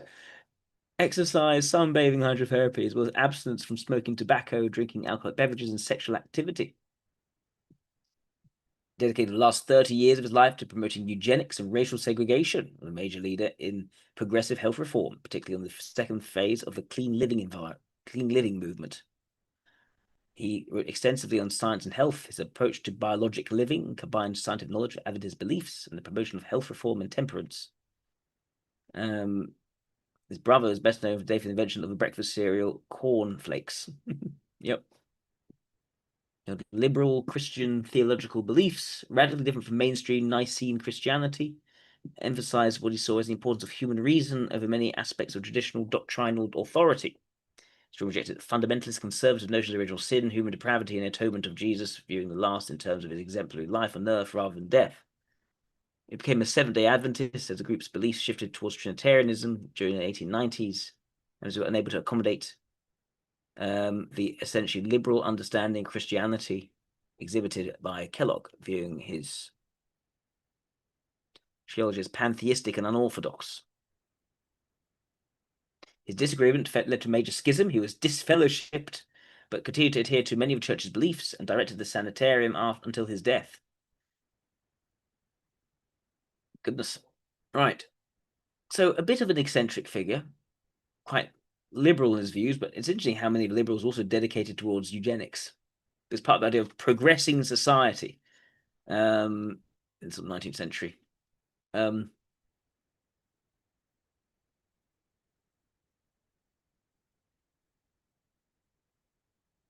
see.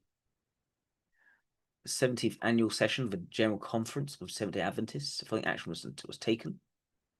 Holds infidel sentiments, which does in great injustice and endangers influence as physician in chief for sanitarium. Therefore, he said, privilege to make his sentiments known, but he invited addressed as unassembled on the ground upon the harmonious science and sacred scriptures.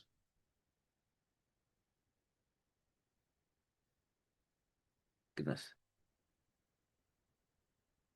Theological modernism rejected Christian fundamentalism, in a sense of theological modernism. Right. is every life on earth on the cross. What this is an idea. The idea he rejected the sort of the afterlifey aspect or the sacrifice so much as what he did in real life. So that's interesting. What he did in his life rather than how he died. You know, God's original sin, inherent human depravity. So placing things more in terms of your actions in the present as being the focal point of morality, rather than things beyond your control. If you can joke, the total depravity, which you often hear talked about, is half the time at least nothing more or less than total indigestion. Relating things back to the body and sort of cleanliness of the body seems to be very important to him. Maybe the harmony of science and the Bible.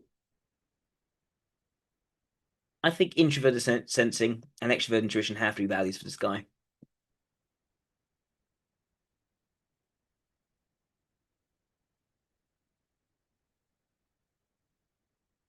So many Adventist ministry worried that they were danger of losing their religious beliefs, but he felt many ministers failed to recognize his expertise and the importance of his medical work. To reconcile science and medicine with religion, rejecting their separation, emphasizing the presence of God within God's creation of living things. This is another thing. It used to be that there are certain fundamentalist Christians who saw science as incompatible with religion, therefore we reject science. And then you had the more liberal ones saying, no, we can reconcile science with religion. And now you have people saying, well, you can't reconcile religion with science, so we can't be religious. And now people say, no, you can reconcile religion with science. It's so funny how that's shifted and changed. Though less so in the Western world than, say, the Islamic world, where it's been far more, at least since Al-Ghazali, it's been far more difficult to reconcile science with religion. Let's see. The heart is a muscle, the heart beats, my arm will contract, cause the fist to beat, and it beats only when my will commands it. But here's a muscle, the body that beats when I am asleep, beats when my will is inactive and utterly unconscious, it keeps on beating all the time. What will is it that causes the heart to beat? The heart cannot beat once without command. To me, is the most wonderful thing that man's heart goes on beating. So beat by means of my will, for I cannot stop the heart's beating, make it beat faster and slower, commanded by my will. There's a will that controls the heart. It's divine will that causes it to beat, the beating of the heart that you can feel. So you put your hand upon your breast and you put your finger against the pulse. There's a divine presence we have within us, that God's within, that there's intelligence, a power, will within, that is commanding the functions of bodies and controlling them. He goes back to the tree as well. The tree, the body, buds need to come forth within the trees. There's in the tree a power which creates and maintains it. A tree maker in the tree, a flower maker in the flower, a divine architect. So seeing divine through the physical and basically embracing panentheism. So God almost is, everything is in God. Is very introverted sensation. He defended the presence of God in nature against secularization. His co-religion saw his descriptions of the presence of God in nature as evidence of pantheistic beliefs. He rejected the religious criticisms. His views on indwelling divinity were simply the restatement of the omnipresence of God and not pantheism. Okay, it was not pantheistic then.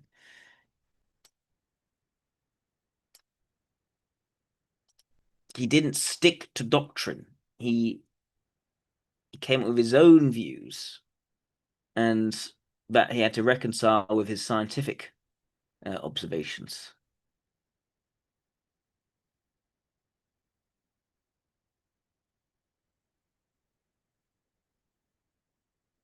He spoke positively of Seventh-day Adventists and Ellen G. White's prophetic ministry despite their struggles. She was an inspired woman, despite the fact she was human, made mistakes, probably suffered more from those fate than any person ever did. As a woman was sincere and honest, and that the influence of her life was immensely helped vast multitudes of people, despite her desire anyway to weaken in the smallest degree the good influence of her life and her work.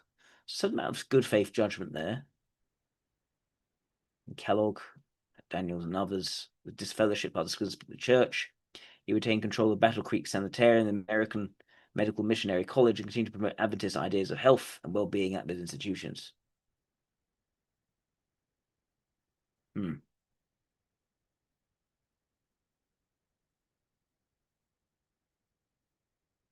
He was a Seventh-day Adventist until midlife, based on the church's health principles, even promoting a vegetarian diet, alcohol and tobacco, regimen of exercise, all which Kellogg followed. He's remembered as an advocate of vegetarianism, wrote in favor of it even after leaving the Adventist church.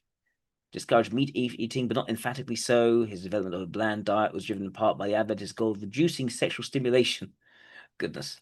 Especially strong proponent of nuts, which he believed could save humanity in the face of decreasing food supplies, though mainly renowned nowadays for his development of cornflakes. He invented the process of making peanut butter.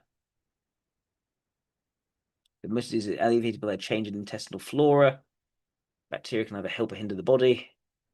Yep, that's why you had the yogurt enemas. Water enemas were followed by the administration of a pint of yogurt. Half was eaten, the other half was administered by enema, thus planting the protective germs the most needed and may render most effective service.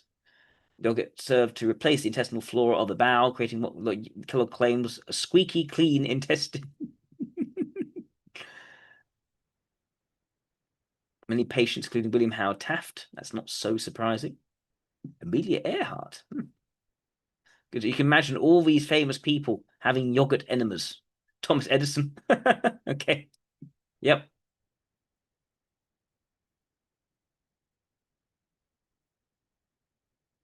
He developed and marketed a wide variety of vegetarian foods. Many of them were meant to be suitable for an invalid diet and were intentionally made easy to chew and to digest. Nuts were ground and boiled or steamed. The food is developed also to be bland. He wanted to minimize masturbation. This was the key thing for him, minimizing masturbation. My view at the moment is probably an LSD.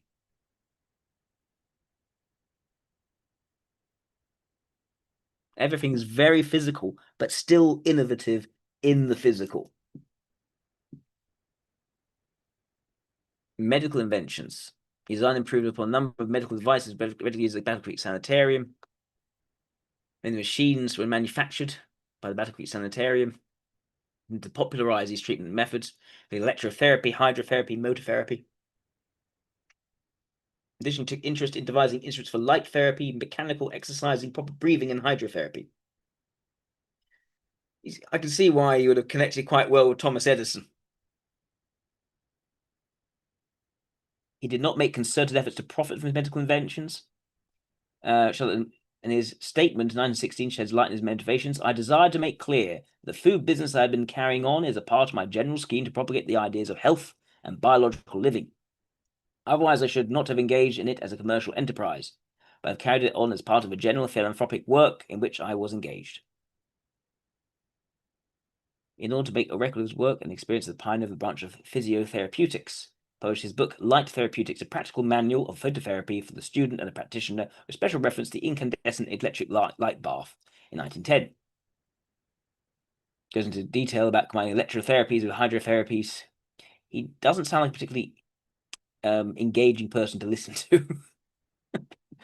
Electricity is not capable of accomplishing half the marvels that are claimed for it by many enthusiastic electrotherapists. He still believed electric currents to be an extremely valuable therapeutic agent, especially when utilized in connection with hydrotherapy, thermotherapy, and other physiologic methods.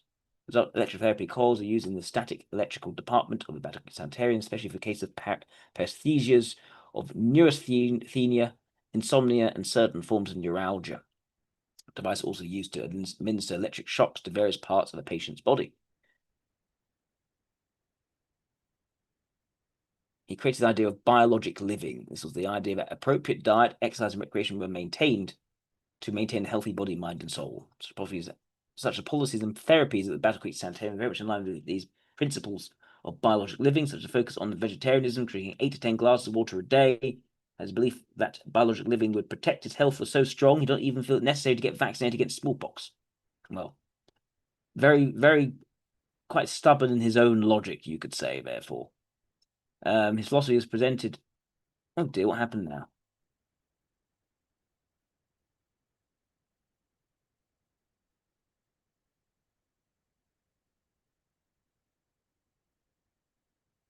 Okay, we're back. Right.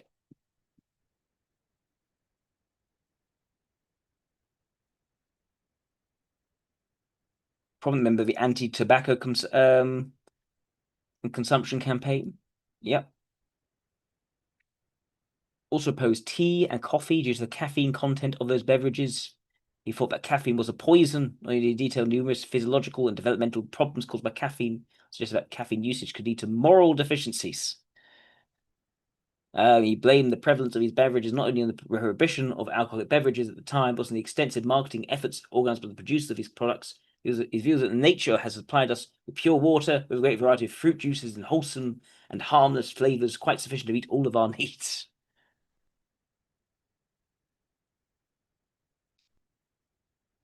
And he got interested then in the Race Betterment Foundation, outspoken in his views on race and belief in racial segregation, regardless of the fact that he himself raised several black foster children. Goodness. And the Race Betterment Foundation became the major center of the eugenics movement. You can find a Race Betterment Foundation because several national conferences on race betterment and attempted to create a eugenics registry. Alongside discouraging racial mixing, was in favor of sterilizing mentally defective persons, promoting a eugenics agenda while working on the Michigan Board of Health and helping to enact authorization to sterilize those deemed mentally defective into state laws during his tenure. Goodness. Had a long personal business split with his brother after fighting in court for the rights to cereal recipes. The Foundation for Economic Education, because that the non-Nigerian J.H. Kellogg prepared a letter seeking to reopen the relationship. His secretary signed employer demeaned himself in it and refused to send it. The young Kellogg did not see it until after his brother's death. That's interesting. He wanted to reopen his relationship with his brother, but his secretary decided that her employer had demeaned himself in it. That seems very in line with an LSE. It's the extrovert intuition being greater than the introverted ethics, you could say, and not valuing the extroverted sensation in that. I think it was Abraham Lincoln who also allowed himself to be, who was bullied by his wife, who was an ESI, and it's not that the extroverted sensation is weak; it's very strong. They put it to one side almost for the sake of nobility. Yeah, it's a very Delta thing.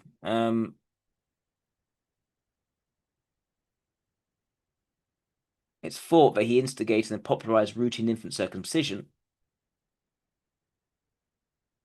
But Milton instigated the adoption of the practice. He did advocate circumcision without anesthetic as an efficacious cure for masturbation. Goodness. Covering the organs with a cage has been practiced with entire success, a remedy which is almost always successful in small boy circumcision, especially when there's any degree of phimosis, should be performed by a surgeon without administering an anesthetic, as the brief pain attending the operation will have a salutary effect upon the mind, especially if it could be connected with the idea of punishment, as it may well be in some cases. It's very technical, his language.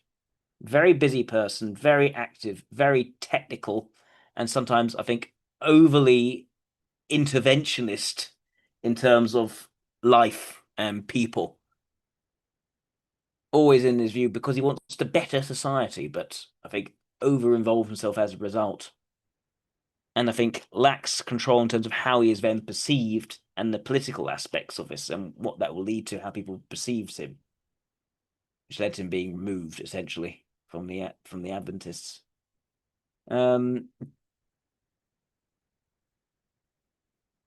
29 and already looking like that with that moustache. That's impressive. Right, let's see what else we can find from John Harvey Kellogg.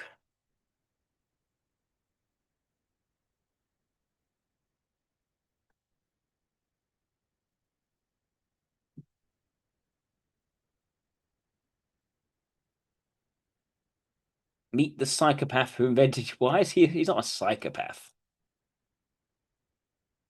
42 here. Definitely not a psychopath. Back in the early 90s, just an over-interfering busybody. Suffered from poor health.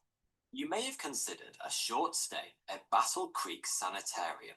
The SAN, as it was often called, was a world-renowned health complex that sprawled across 30 acres of land in Michigan. Its pamphlet promised a cool and delightful summer resting place. Yep. And it wasn't wrong. As guests entered the gates, they were greeted with the words mens sana in corpore sano, meaning a healthy mind in a healthy body. They'd see people sunbathing in the gardens or enjoying a stroll through the picturesque woods. and stepping into the lobby, they'd be welcomed with fine furniture, crystal chandeliers, and plush Persian rugs. They might also hear the occasional scream from a remote treatment room, but we'll get to that later. The SAN was the go-to destination for the health-conscious elite. Wandering through its vast hallways, you could bump into the likes of Henry Ford, President Warren Harding, or Thomas Edison. You might even see a peculiar-looking man cycling around in a white suit and white shoes with a white cockatoo perched on his shoulder, dictating notes to a man scurrying behind him.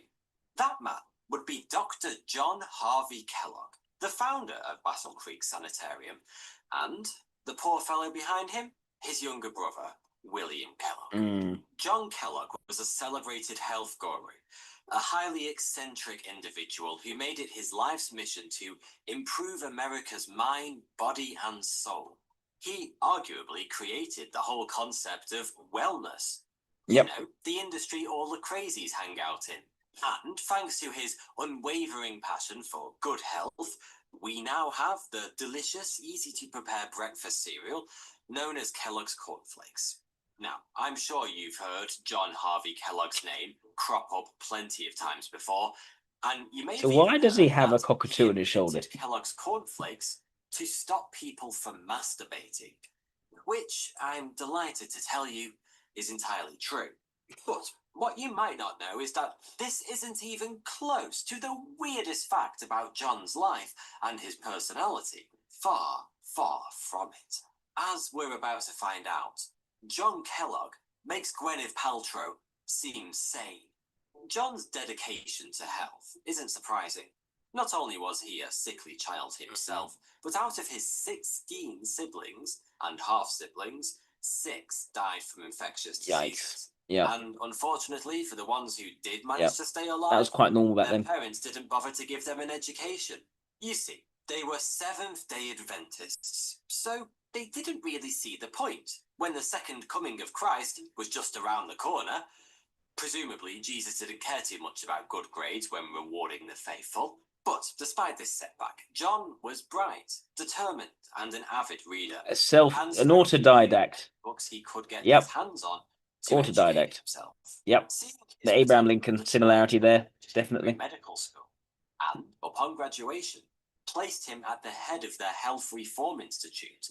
Under John's leadership, it was renamed as Grade A the student, Battle Creek very hard worker. Sanitarium.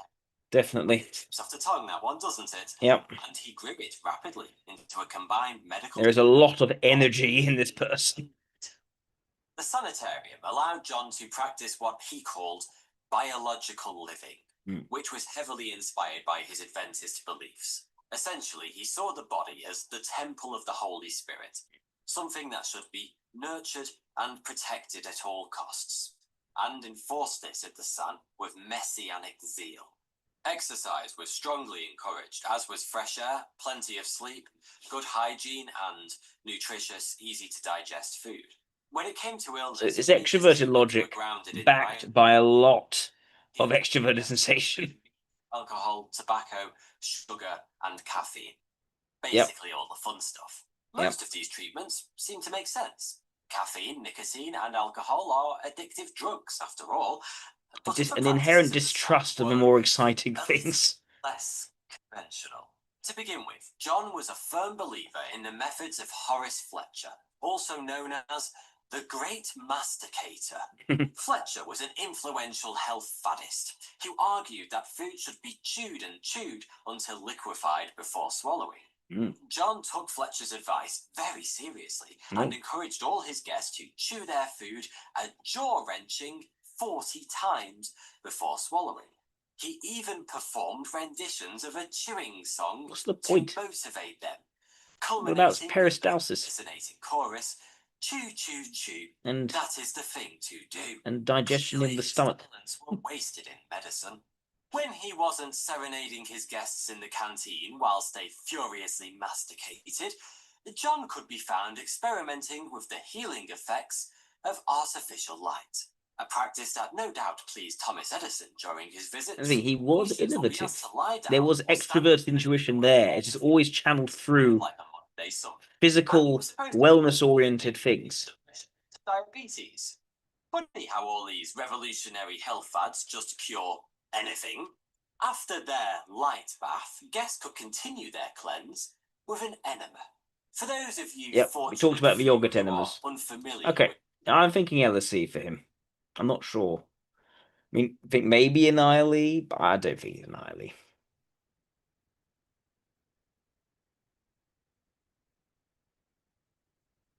It's all very grounded stuff. Concrete stuff. It's not, there isn't much that's abstract.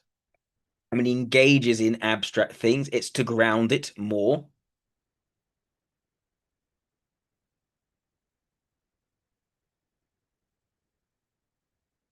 So yeah, I'm thinking LSE. Let's see any quotes from him.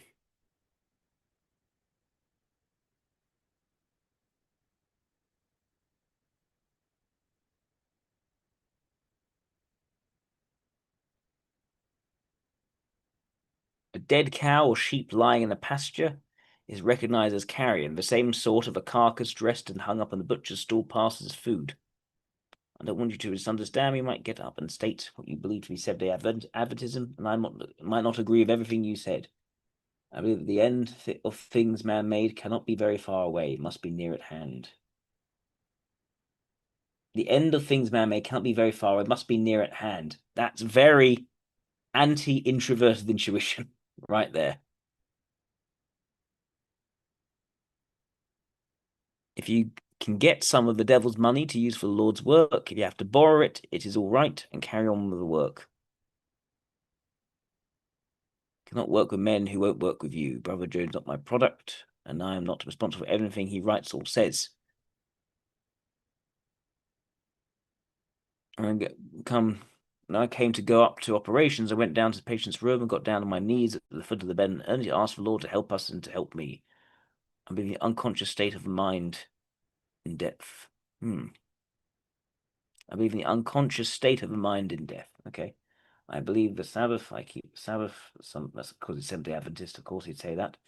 Yeah, counting your chews. It's so anal and precise, okay, which is, yeah, where the introvert sensation is very clear here without, I think, the introvert sensation, the longer term overall effects. It's like doubling down on very precise, particular things. This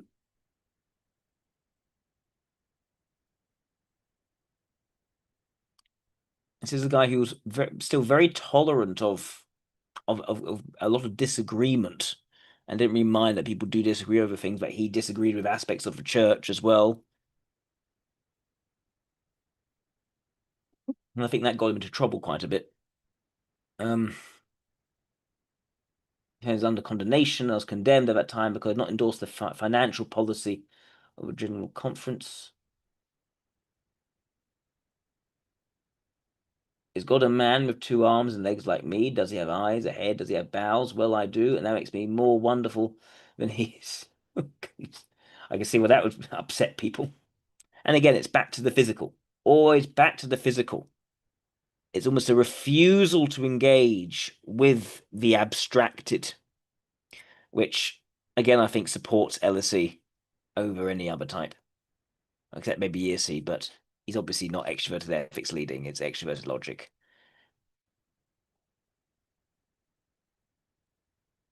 And it's interesting how when you look at his rules, it's not all from an ideology. Let's say, yes, religious beliefs and perspectives influence how he approaches it, but it's practical how-tos. Making up him enforcing these practical how-tos in his institution.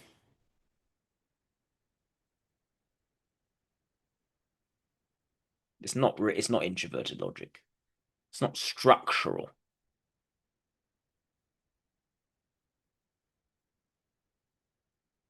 Right. What else can we see here? Here's a good one. Wicked quote.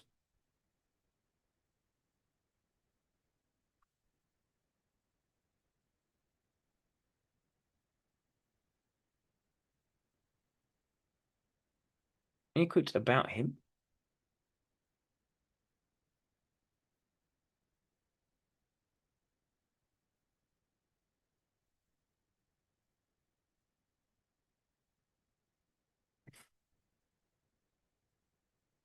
In children's visual was quite a habit broken up by emotion of its sinfulness and portraying in vivid colors terrible results, shows all the such admonitions, which are faithful warning, the intention of charge with frequent by work, study, or pleasant recreation.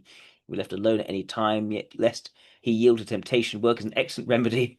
It will really make him very tired, so that when he goes to bed, he will not have any disposition to defile himself. It's best to place such a child under the care of a faithful person of older years. Especially duty is so earnest and so joyless. This is not someone who has an appetite for fun, but someone who always dislikes the fun and just wants that sort of earnest hard work non-stop.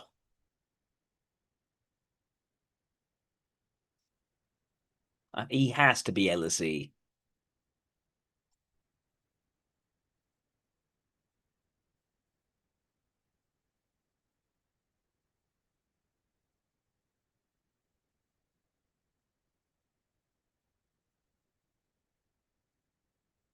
In order to make more clear and comprehensible the teachings of nature respecting the laws regulating the sexual function and the evils done with violation, it's necessary to preface the practical part of a subject by a concise description.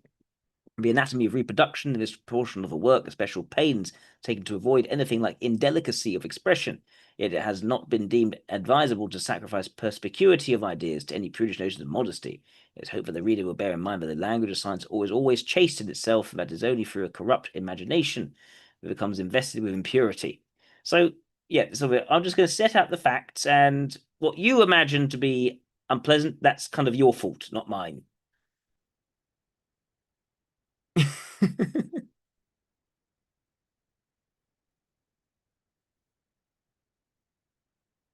So why? So I guess a quick question: why did he fall out with his brother?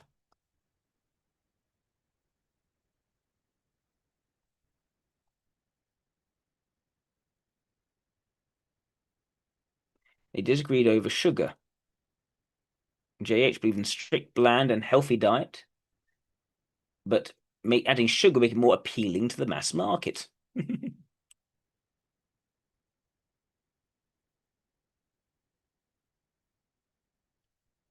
He felt stifled by JH's restrictive management. I think JH probably was very controlling of things. And I don't think necessarily deliberately controlling. He just overtook lots of things because of a huge amount of extroverted sensation.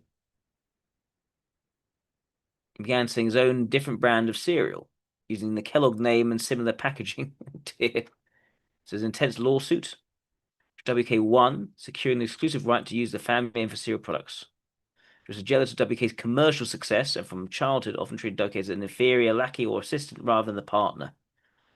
Because he's not his younger brother, I guess. They didn't speak for a decade, remained deeply estranged until JH's death. Although JH tried to repair that, and then his secretary destroyed the letter.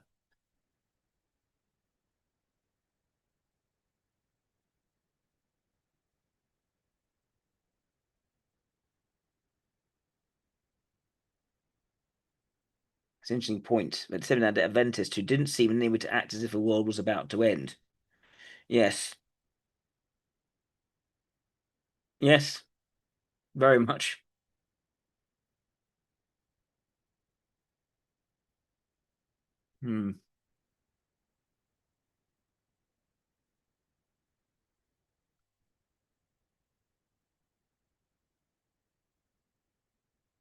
Poured millions of dollars into ad campaigns, these mascots like Snap, Crackle, and Pop. He sparked his brother's ire, putting in Kellogg in his cereal boxes, thus signaling his work. The box was branded with the WK Kellogg in big, swoopy red cursive. John Harvey hated it. The fact that Will was doing well, he hated the fact that it was his invention, that he was using the name Kellogg, and their signatures actually were even somewhat similar. Because it felt like he was being misrepresented. John Harvey created the Kellogg Toasted Cornflake Company, selling averted his brother's products. As a judgment, an injunction against his brother for making a Kellogg's branded cereal.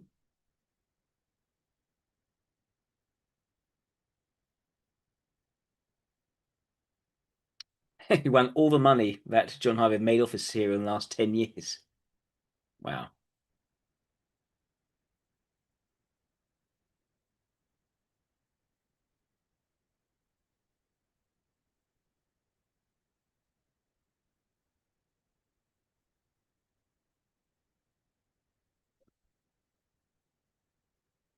And they did meet, Will insists on having a third party in a room near the end of his life. John wrote Will an emotional letter, a mea culpa from a man who was clearly full of regret. Dear. She didn't want it to be said because it made John Harvey look weak.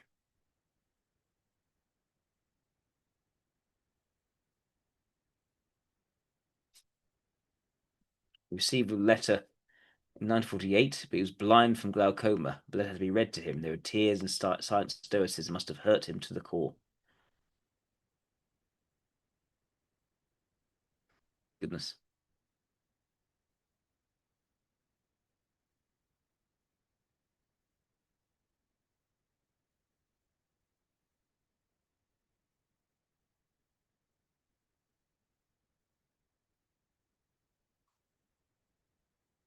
Yeah, I think LSE for him.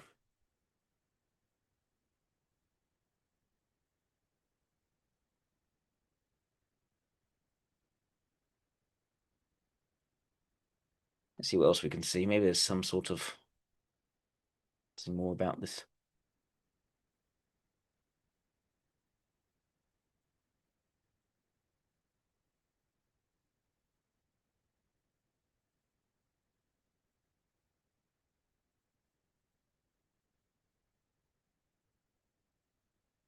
Welcome to History Revealer. In the late 19th century, two brothers named John Harvey Kellogg and Will Keith Kellogg invented cornflakes at the Battle Creek Sanitarium in Michigan. The sanitarium was a health spa that promoted a vegetarian diet and healthy living. The sanitarium at its height of popularity became a world-renowned hotspot for middle-class and prominent American citizens. Celebrated American figures who visited the sanitarium included Mary Todd Lincoln and Sojourner Truth. The Kellogg brothers believed that cornflakes were a healthy breakfast food that could help people stay healthy. Today, we're diving deep into the world of breakfast cereal, from its humble beginnings to the fierce battles for dominance. Get ready for a roller coaster ride of history, rivalry, and a healthy dose of respect for their ingenuity. The sanitarium was a health spa that promoted a vegetarian diet and healthy living. The Kellogg brothers believed that cornflakes were a healthy breakfast food that could help people stay healthy. Enter the Postum Cereal Company. In 1895, C.W. Post founded the Postum Cereal Company. Post was a patient at Battle Creek Sanitarium, and he was inspired by the Kellogg brothers' work on cornflakes.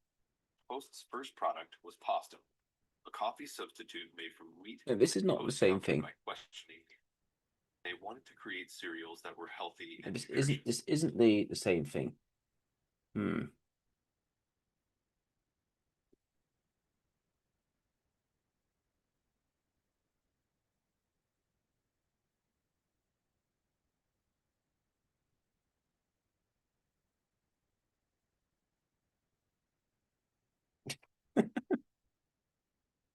Let's try this.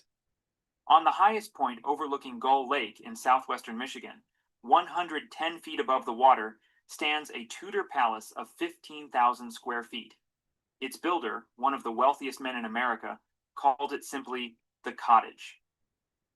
The man who built this estate spent the first 46 years of his life as a servant. He worked 120-hour weeks for minimal pay. He took dictation while his employer sat on the toilet. He ran alongside his boss's bicycle, notebook in hand, ready to record any passing thought. The employer was his own brother. Mm-hmm. In 1906, everything changed. The servant became a titan of industry. The invisible bookkeeper built a company that would put his signature on breakfast tables across America and around the world. By the time he constructed this lakeside palace in 1925, W.K. Kellogg had become a household name. His brother, the famous doctor who had once treated presidents and titans, was suing him for the right to use their shared family name. The two brothers would fight in court for years. They would barely speak for decades. And in the final days of the older brother's life, a letter of reconciliation would arrive at You this can see very there's house. much less extroverted sensation never opened it. from the Not W.K. until it was Kellogg. too late. This is the story of cornflakes, family betrayal, This and is the a price far of more success. strategic person than his If you brother. enjoy these deep dives into old money history, press the join button below and become a channel member. It really helps us keep making these documentaries. All right, let's get into it. It begins here, at the cottage by the lake. Chapter 1, Gull Lake. In 1925, W.K. Kellogg was 65 years old and finally rich beyond imagination. His cornflakes company was producing 120,000 boxes every single day. After a lifetime of poverty and servitude, he decided to build something for himself. He chose a spot 15 miles. I think this is the other key thing. What Kellogg did was when he felt challenged in this way, that's when he defaulted to his extroverted sensation. He went from the extrovert intuition, sort of inventing these new things, coming these new ideas and possibilities, and suddenly he went into full-out war with his brother, who he felt sort of betrayed him in this. And it blew up. It was very much misapplied strategically, and it blew up strategically. He ended up 10 years worth of money made on cereal. He had to basically pay to his brother, and it basically ruined him in terms of his relationship with his brother. And yeah, no, I think that again fits more with LSE. I don't think an ILE would go to war with this in nearly the same way. Okay, I think that pretty much finishes off for LSE. I'd be interested in looking at his brother. Maybe someone wants me to look at him next time. We'll have to see. All right.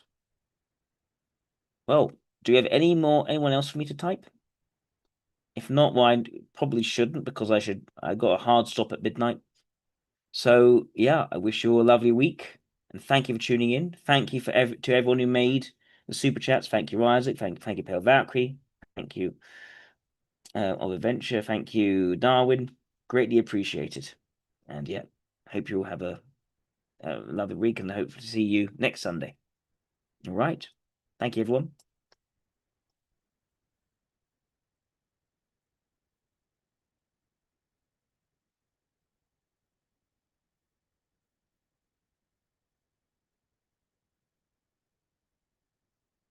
Mm-hmm.